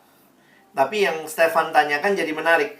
Kalau saya ketemu Mazmur, apa yang harus saya lakukan dulu? Nah, biasanya sih saya punya training-training lanjutan ya. Jadi, sebenarnya training lanjutan itu sebenarnya masuk kepada setiap jenis genre. Ada sekitar 7-10 genre dalam Alkitab. Salah satunya Mazmur. Nah, Mazmur itu bentuknya puisi. Nah, puisi di dalam beberapa bagian juga itu muncul misalnya di dalam bentuk-bentuk nubuat, ada puisi juga di dalamnya.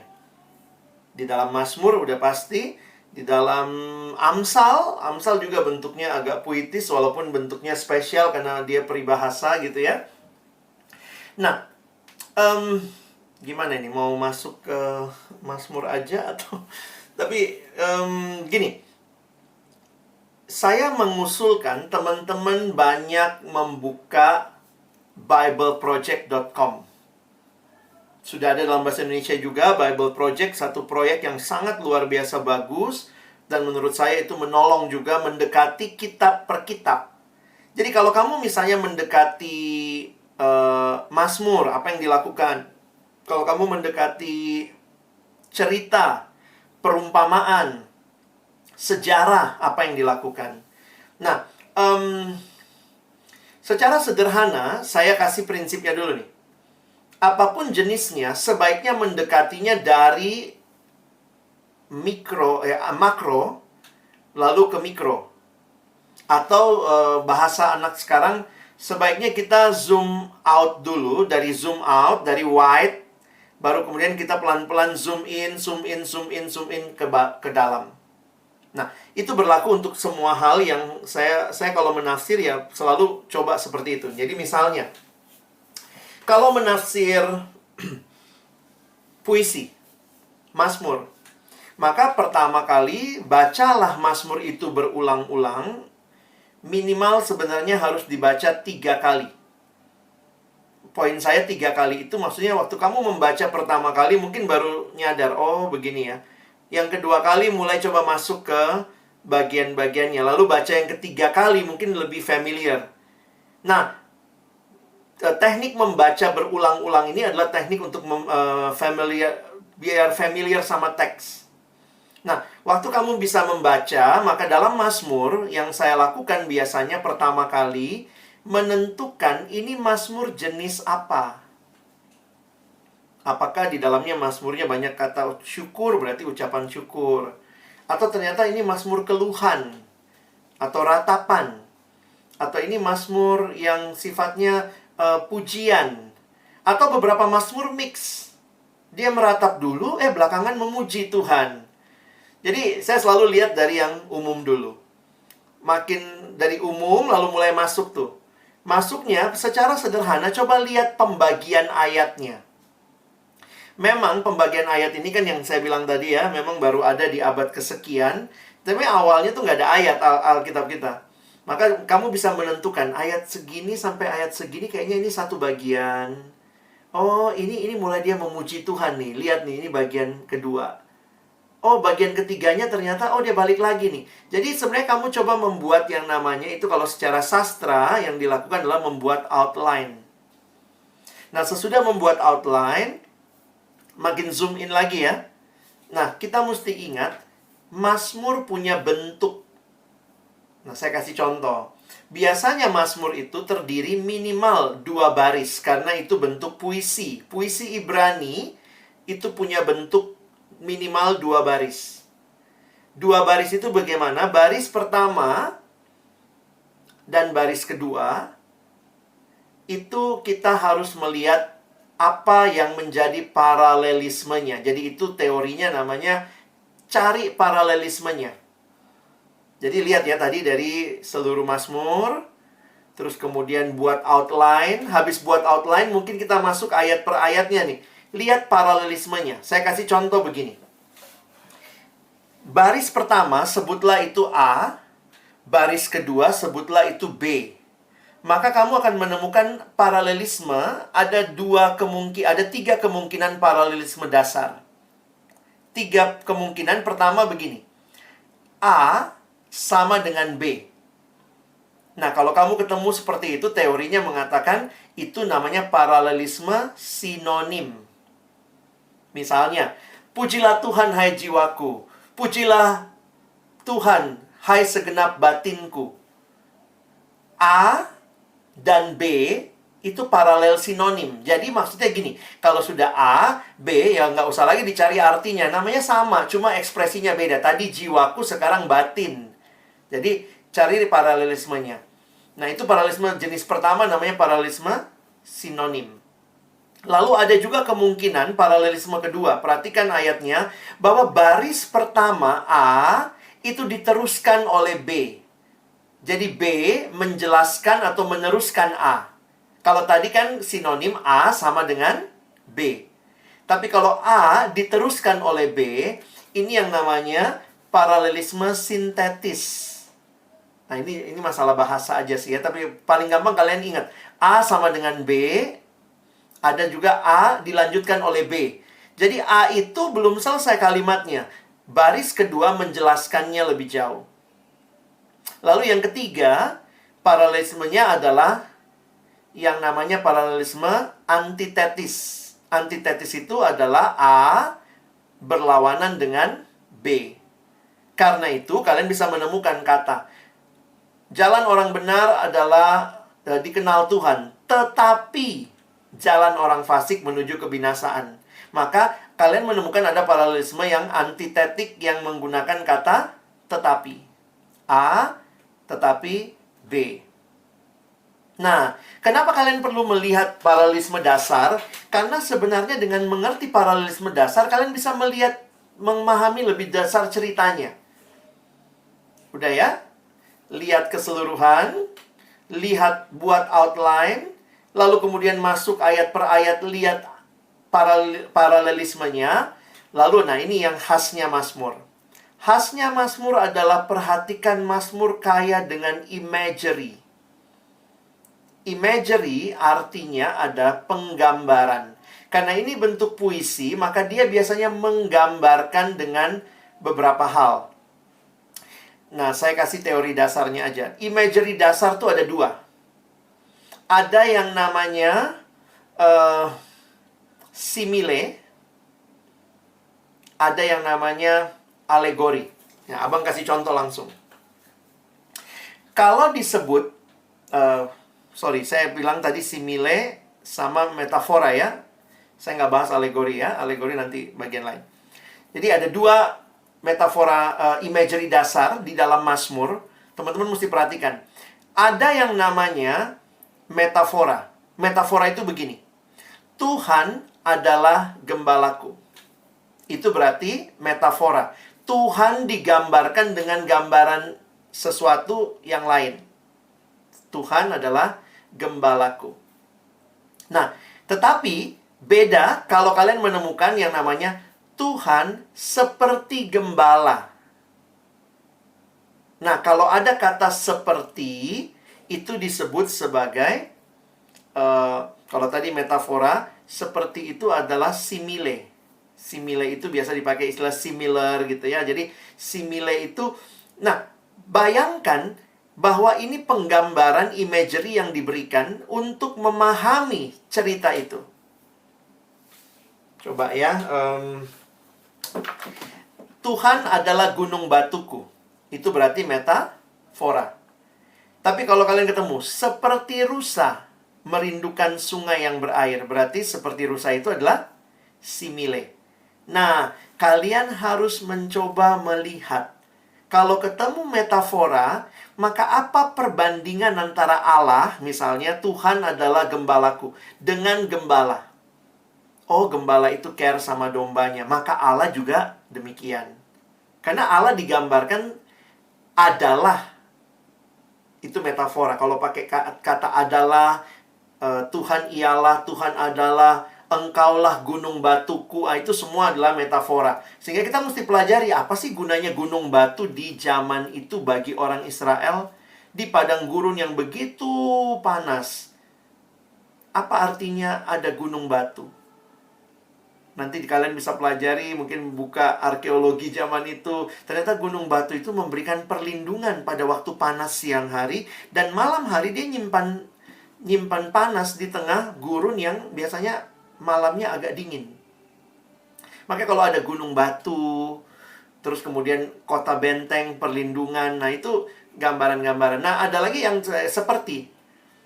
seperti rusa merindukan sungai yang berair, demikianlah jiwaku merindukan engkau. Jadi itu penggambaran yang, nah menariknya memang ini dipakai hal-hal yang dekat di Palestina. Kita kan, Daud misalnya bilang, Tuhan engkaulah pahlawan perangku. Nah kita perang aja nggak pernah gitu ya.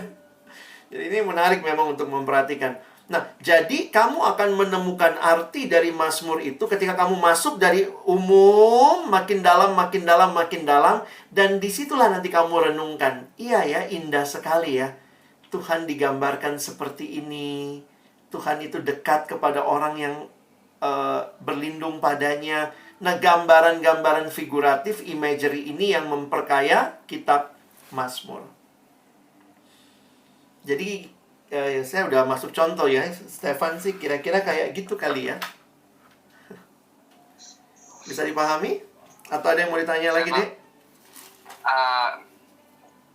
Bukan pertanyaan saya, memang saya juga memperhatikan kadang-kadang itu dalam Mazmur ada yang tampaknya kok kayak dari konteks satu ke konteks lain gitu. Jadi ketika baca Mazmur itu ini nyambungnya apa gitu sih. Takutnya kan berbeda konteks padahal dalam satu pasal yang sama gitu sih Bang. Poinnya memang bagi saya gini, lakukan dulu PA-mu pribadi, sesudah itu bandingkan sama tafsiran-tafsiran yang ada. Itu untuk kita merendahkan diri bagi orang-orang yang kita kan bukan ahlinya. Maka setelah kita ber-PA, kita menggali, kita catat hal-hal yang kita dapat, coba bandingkan dengan penafsiran orang-orang yang ahli. Nah, kalian bisa lihat di website di mana. Nah, itu akan mengkonfirmasi bahwa sebenarnya kamu juga udah dapat sih dalam penggalian pribadimu. Termasuk maksudnya gini, kalau kamu agak bingung, ini hubungannya apa ya? Saya beberapa kali juga, ini hubungannya apa ya? Ya udah, nanti kita cari itu. Cari di ini ya. Di orang-orang yang nulisin itu dengan baik, oh apa artinya gitu. Kira-kira begitu sih, Dek. Oke, terima kasih Bang Alex. Thank you. Ada pertanyaan lain? Jadi mungkin saya contohnya dari pertanyaan kalian aja ya.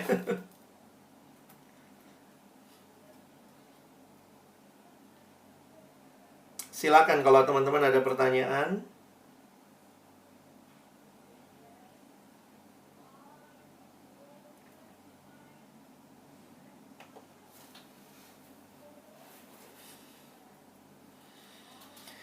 Dari Deborah.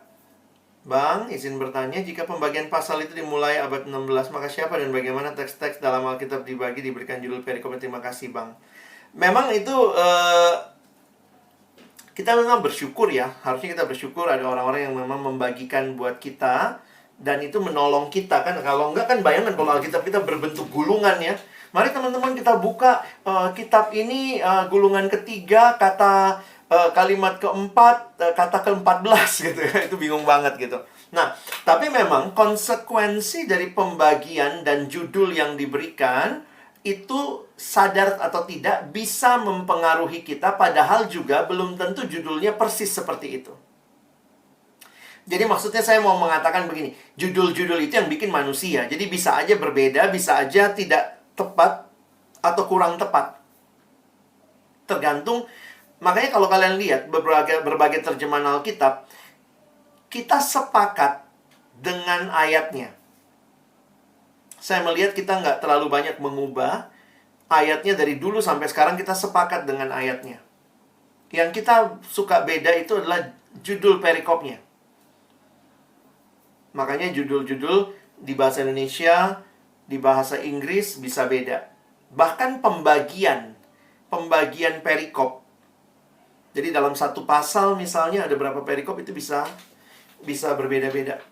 Siapa yang bikin ya yang menerjemahkan Alkitab itu gitu. Memang maksudnya sih untuk memudahkan. Tapi dalam realita dulu waktu saya belajar PA, saya ingat banget tuh pemimpin kelompok kecil saya suruh kita tulis ulang tuh semua ayat, hilangkan nomor ayatnya. Nah, waktu kita disuruh hilangkan nomor ayatnya, terus kita disuruh mulai baca.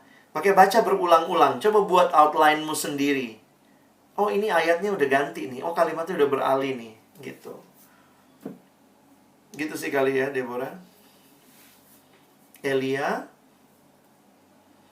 Bang, bagaimana memahami sikap atau pendekatan back to the Bible dalam kegiatan menafsirkan kebenaran firman Tuhan? Terkadang kegiatan menafsirkan mengedepankan sikap humanitas dalam membentuk menerima banyak penafsiran perspektif secara subjektif daripada menguatkan menguji beberapa penafsiran secara objektif. Terkadang hal ini cenderung membuat kebenaran terlihat relatif. Terima kasih, Bang.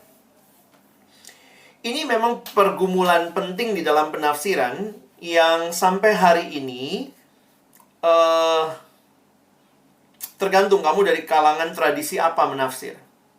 Saya harus dengan jujur mengatakan beberapa tradisi mengatakan fokus kepada makna tunggal. Jadi ayat itu cuma punya satu makna. Makna yang ditemukan pada makna mula-mula.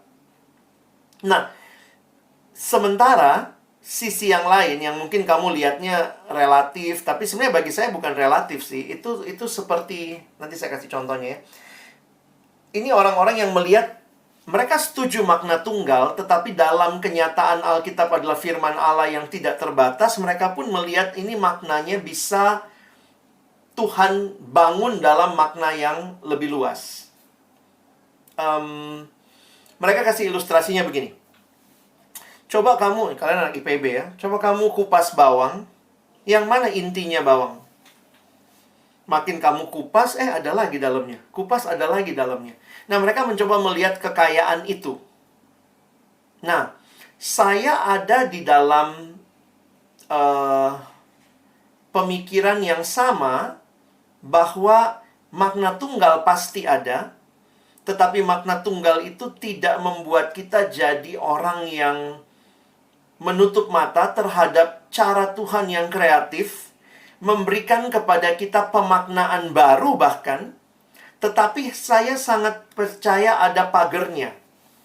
Nah, pagarnya itulah yang akan menentukan ini benar, masih bisa diterima atau tidak.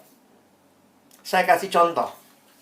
Kalau kalian main bola, maka itu dikatakan keluar offside kalau memang sudah keluar garis. Out ya, maksudnya out itu ya kalau keluar dari garis. Nah, saya melihat di dalam tradisi kekristenan kita dikasih garisnya. Jadi selama yang kita tafsirkan masih dalam koridor garis itu, saya melihat ya oke aja, terbuka penafsiran. Yang memang jadi masalah adalah kalau kita memutlakkan penafsiran kita lalu menuding yang lain salah. Padahal yang lain itu pun mungkin masih dalam garis batas itu. Nah, garisnya apa? Sebenarnya di dalam tradisi gereja, garis utamanya itu adalah PIR, pengakuan iman rasuli. Jadi, selama penafsiran kita tidak melanggar pengakuan iman rasuli, kita masih bisa menerimanya.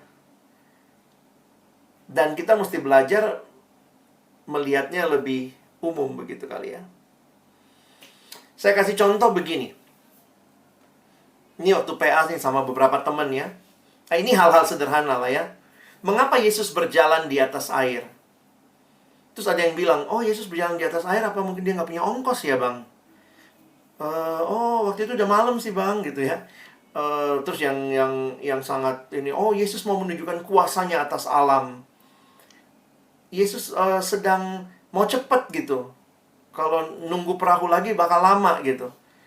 Nah sebenarnya kalau kita lihat beberapa penafsiran ini, yang mana yang paling benar? Memang bisa beberapa kemungkinan itu. Nanti pastinya kita tanya sama Yesus gitu ya. Sejauh itu tidak nyeleneh, tidak keluar dari batas, saya pikir masih bisa kita terima sebagai kemungkinan. Jadi pernah sama anak SMA ya, dia nyeleneh ya. Kenapa Yesus berjalan di atas air? Oh dia nggak bisa berenang bang. Oh sorry nih, lu udah ngawur nih. Kita udah langsung bisa bilang, ini nih kayaknya nggak nih. Tetapi kalau mungkin Yesus mau cepat daripada nunggu perahu, itu masih logis juga. Terus yang satu, oh enggak, Yesus hanya mau menunjukkan dirinya sebagai Tuhan dan Juru Selamat yang berkuasa atas alam. Ya benar juga. Jadi akhirnya saya melihat, ya Tuhan mengizinkan kita punya penafsiran. Karena itu sekarang buku tafsir juga banyak. Dan selama tafsiran itu dalam koridor tidak keluar dari penghormatan kita kepada Yesus sebagai Tuhan dan Juru Selamat, dari pengakuan iman rasuli, maka kita harusnya belajar menghargai tafsiran orang yang beda sama tafsiran kita. Oh, banyak tafsiran kita yang beda. Bagaimana teman-teman dari tradisi ortodoks, bagaimana teman-teman dari tradisi karismatik, dari tradisi protestan. Jadi, kita perlu rendah hati dalam menafsir. Kira-kira begitu ya. Dari Daniel. Bang, ingin bertanya mengenai kanonisasi Alkitab. Mengapa kanonisasi Alkitab orang Kristen berbeda dengan Alkitab Katolik? Di mana terdapat tambahan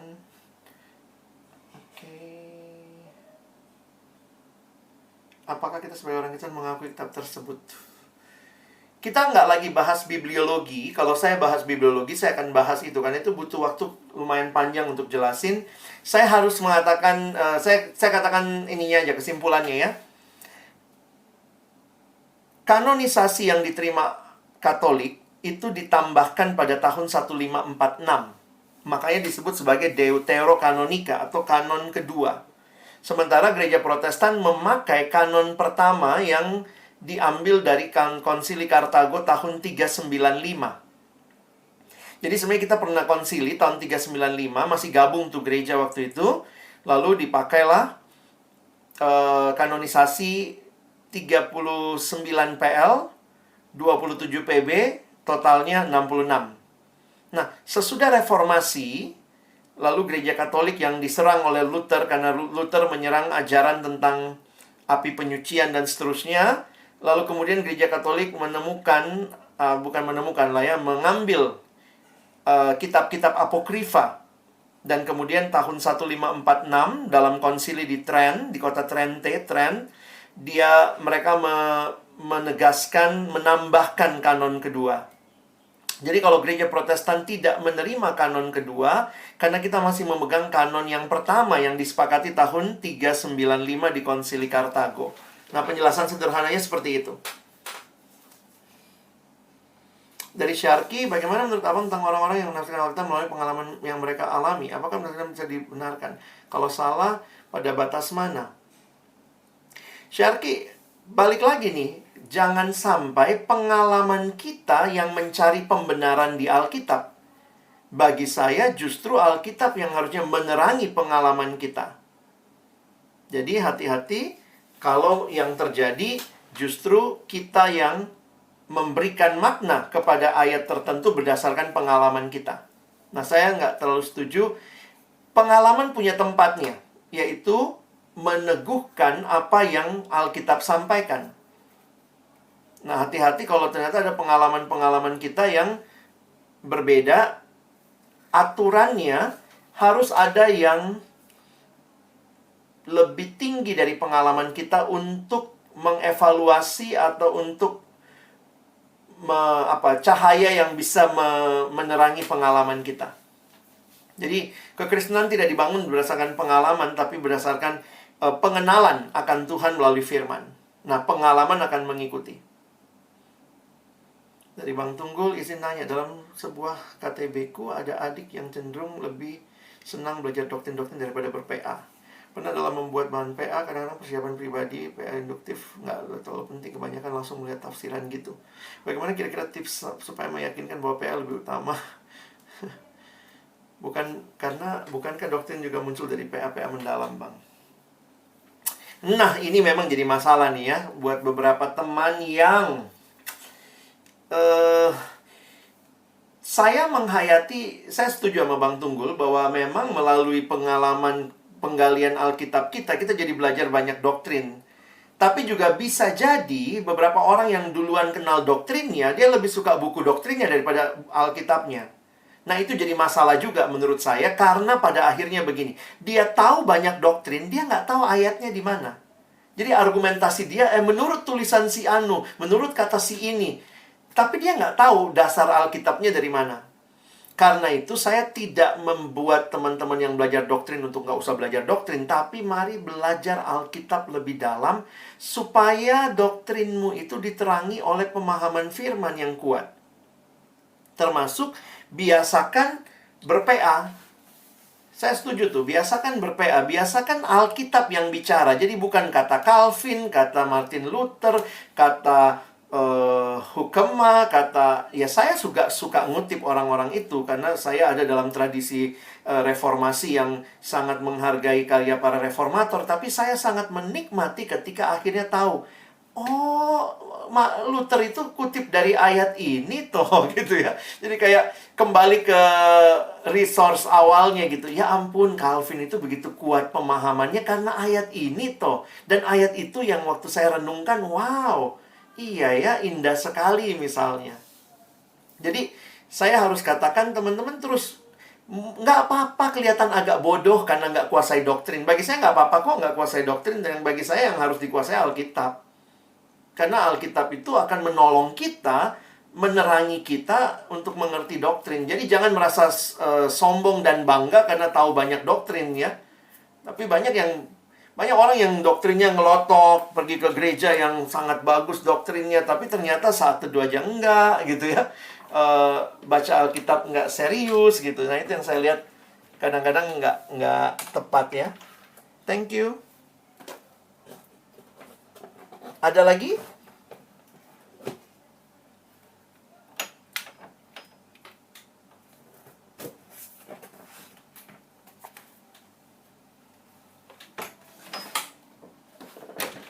Silakan kalau masih ada, saya tunggu sebentar.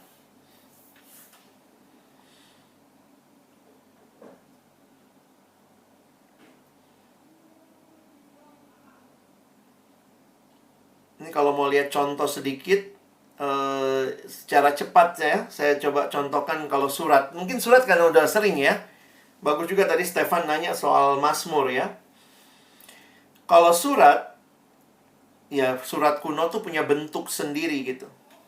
Jadi memang kalau kita baca surat, maka outline-nya kita mesti buat berdasarkan bentuk surat kuno. Ini agak unik ya. Kita kalau bikin surat sekarang nama kita yang paling bawah. Zaman Paulus namanya yang paling atas. Karena memang bentuk surat kuno begitu. Jadi hati-hati, jangan ngelihat begini langsung kita nafsirin. Oh, saudara Paulus ini sombongnya luar biasa ya. Lihat ya, dia tulis namanya paling atas gitu. Ya ampun. Ya, Noah silakan kalau ada keperluan.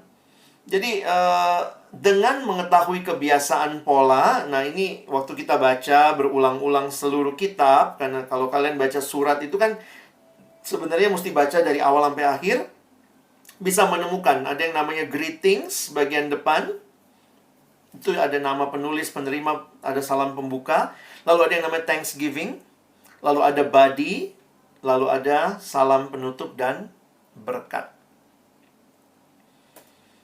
Nah ini waktu itu saya kasih contoh surat Efesus ya. Nah ini sedikit penggalian Efesus. Nah kalau kalian gali kan akhirnya mungkin cari di mana Efesus. Nah ini data-data seperti ini bisa menolong kita makin memahami. Jadi saya sih berharap kita menguasai ya, belajar menggali. Sebentar.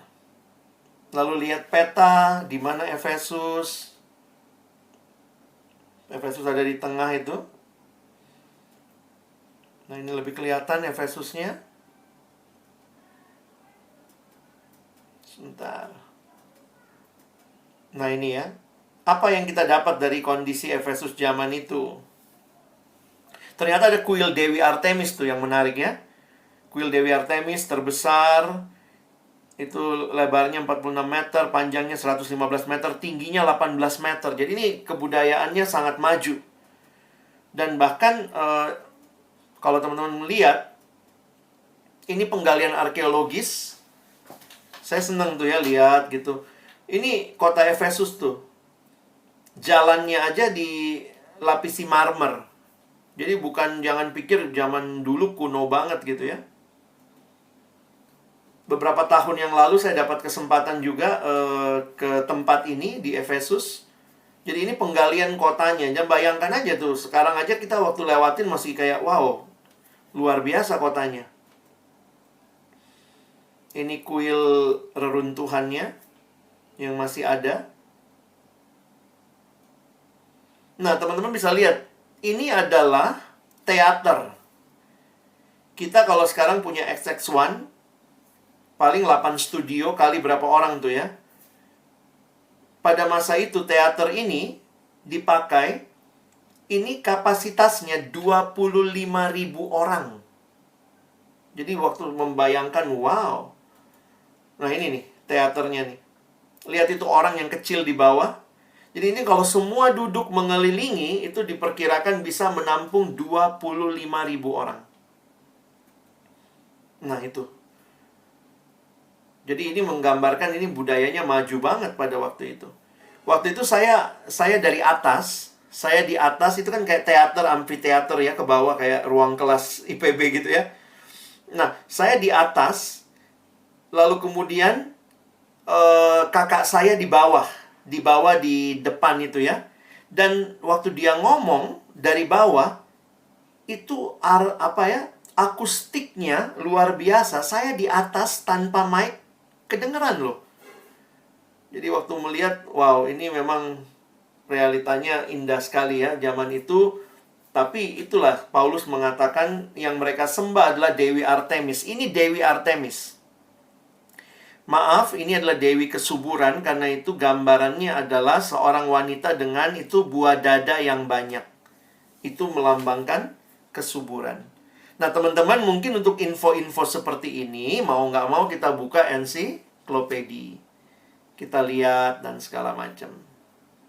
Tapi, waktu kita baca sebenarnya di Kisah Rasul 19, tentang huru-hara di Efesus, kita bisa dapat gambaran tentang hal ini.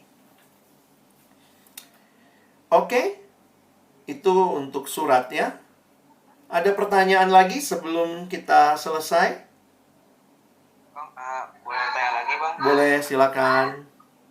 Ya, ini karena saya juga sudah sempat baca, jadi kan sempat baca 1 Raja-Raja sama 2 Raja-Raja. Betul. Tapi karena bacaan pertama lanjut ke Tawarik, gak terlalu merhatiin gitu. Tapi saya baru kalau ternyata itu pengulangan dari 1 Raja-Raja, 2 Raja-Raja ke Tawarik gitu. Bedanya apa ya bang ya antara Raja-Raja sama Tawarik? Terima kasih. Ya, thank you. Saya rekomendasi kalau bisa nanti Stefan cari bibleproject.com. Jadi kalau kalian lagi baca Alkitab berurutan, baik sekali kalian baca atau dengarkan penjelasan Bible Project gitu ya. Di bagian depannya itu sangat menolong. Nah, yang menarik bagi saya adalah perhatikan waktu penulisan. Waktu penulisan itu apa ya istilahnya? Teman-teman nanti bisa perhatikan. Nah, memang waktu penulisan itu mau nggak mau kita dapatnya dari ini ya, dari buku-buku petunjuk memang sih. Poinnya begini. Kan sebenarnya yang dituliskan dalam kitab Raja-Raja itu sejarah. Iya kan? Yang dituliskan dalam kitab Raja-Raja itu sejarah tentang Raja Israel. Nah, yang menariknya nanti kamu perhatikan, salah satu momentum penting bagi umat Israel adalah pembuangan. Nah, itu memang defining moment-nya lah. Kalau teman-teman baca Alkitab, kenapa ya banyak kali ada tentang pembuangan. Nah, di konteks pembuangan itu, Tuhan membuang umatnya dengan tujuan memurnikan mereka. Jadi Tuhan menghukum mereka dengan membuang mereka, dengan cara memurnikan mereka. Dan itu terjadi sekian lama, 70 tahun. Nah, yang menarik begini. Kitab Raja-Raja ditulis sebelum pembuangan. Nah, ini kalau Stefan nikmatin ya. Nanti setelah saya jelaskan, mudah-mudahan kalau kamu baca, kamu bisa lebih ngeh. Kitab Raja-Raja ditulis sebelum pembuangan. Atau diperkirakan ya, ditulis sebelum pembuangan. Bukan sebelum, sorry. Kok sebelum ya? Ditulis pada awal pembuangan.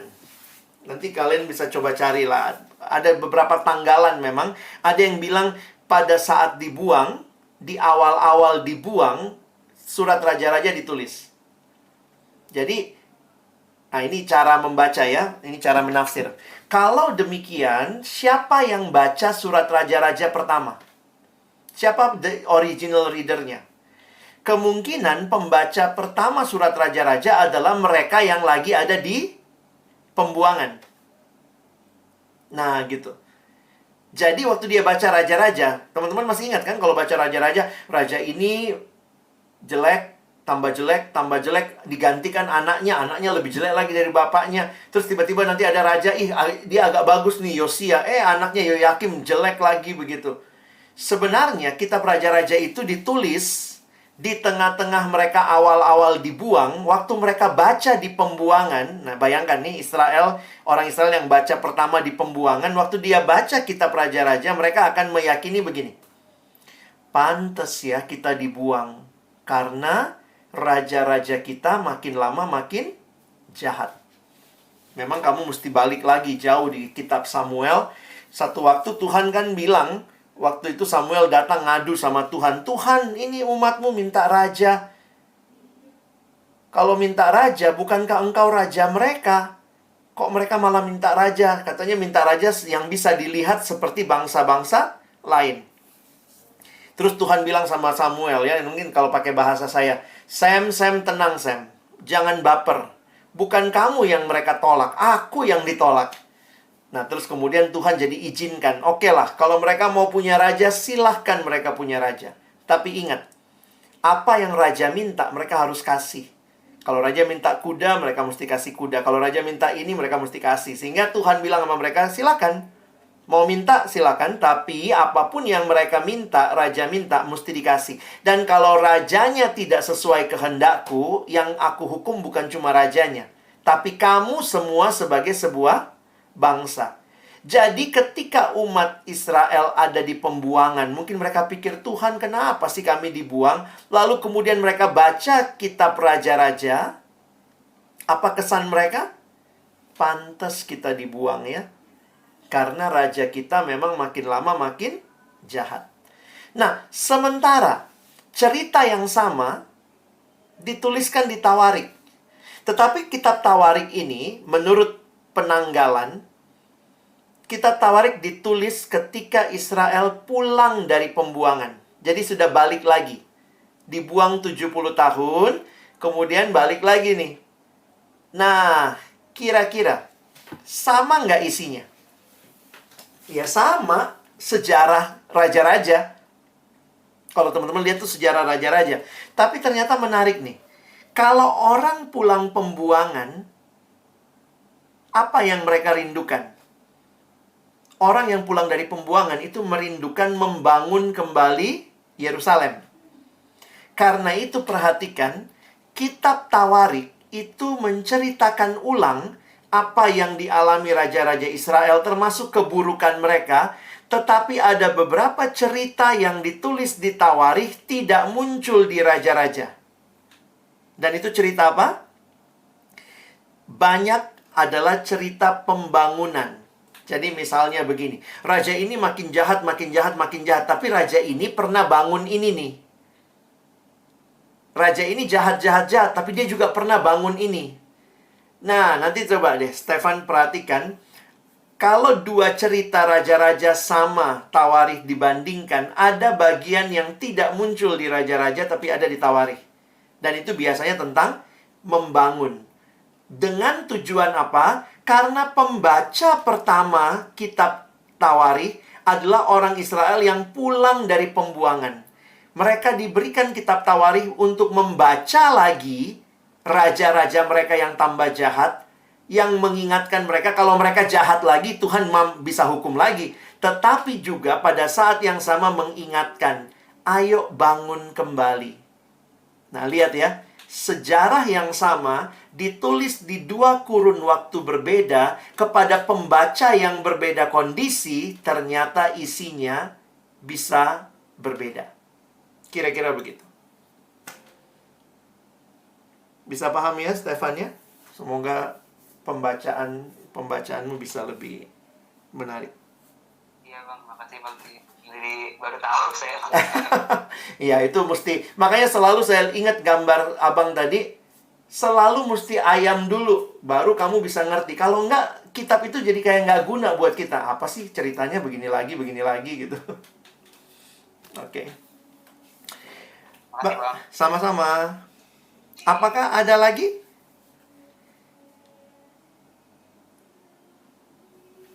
Kalau nggak ada sih nggak apa-apa ya, kita bisa selesai.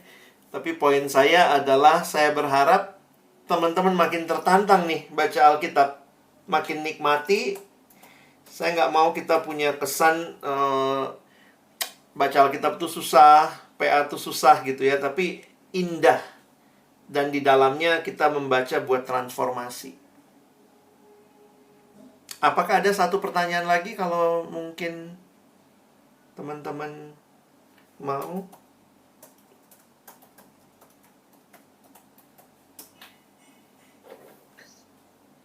Silakan, Dek.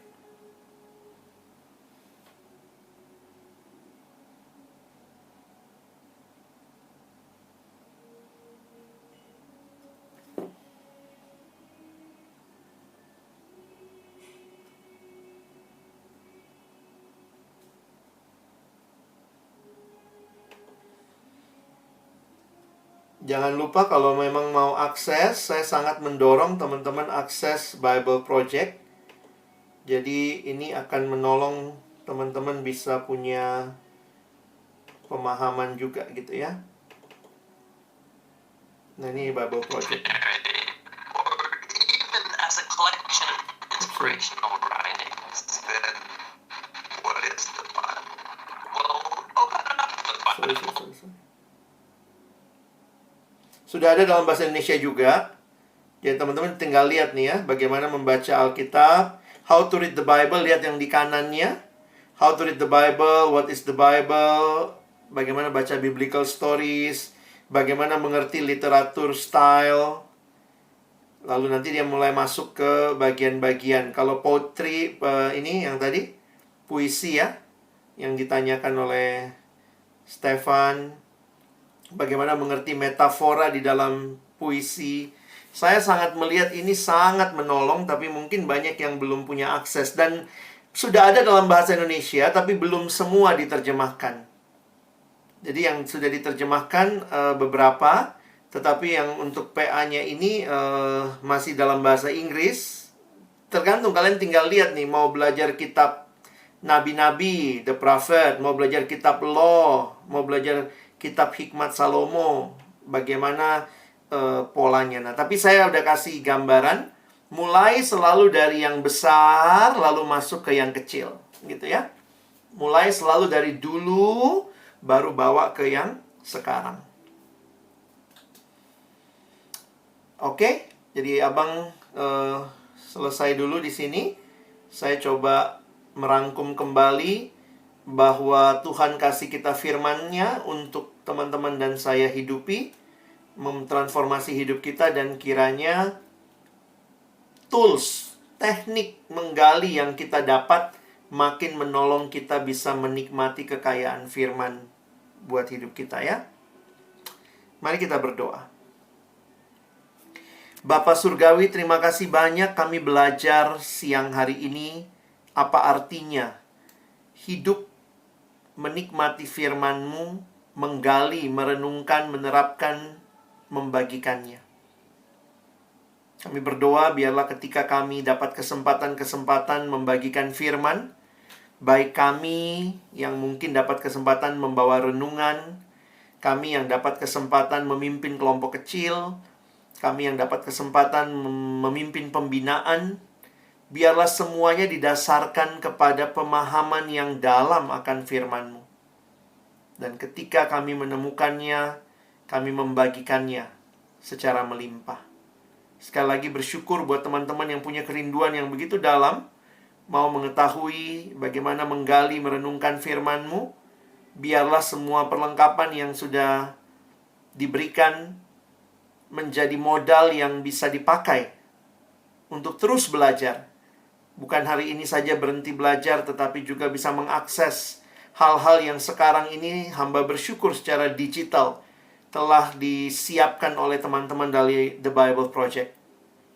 Hamba sendiri bersyukur sekali menolong menjelaskan kepada adik-adik dengan video-video dari Bible Project ini bisa menolong kami juga memahami apa yang perlu dilakukan untuk mendekati setiap jenis sastra dengan bertanggung jawab. Berdoa juga bagi teman-teman yang mungkin begitu cinta dengan doktrin, hal yang sangat indah. Tapi lebih dalam lagi biarlah mereka membangun kecintaan kepada firman. Karena dari situlah juga doktrin itu muncul. Kami berdoa biarlah sungguh-sungguh ada hati yang terbuka di hadapan Tuhan. Rindu mengenal Engkau. Sehingga kami bukan hanya jadi orang-orang yang terisi secara knowledge, tapi hidup kami juga boleh mengalami perubahan karena mengenal Engkau. Kami bersyukur sekali lagi, berterima kasih buat waktu ini. Berkati waktu ke depan dalam aktivitas kami. Kami menutup dalam nama Yesus, kami sudah berdoa. Amin.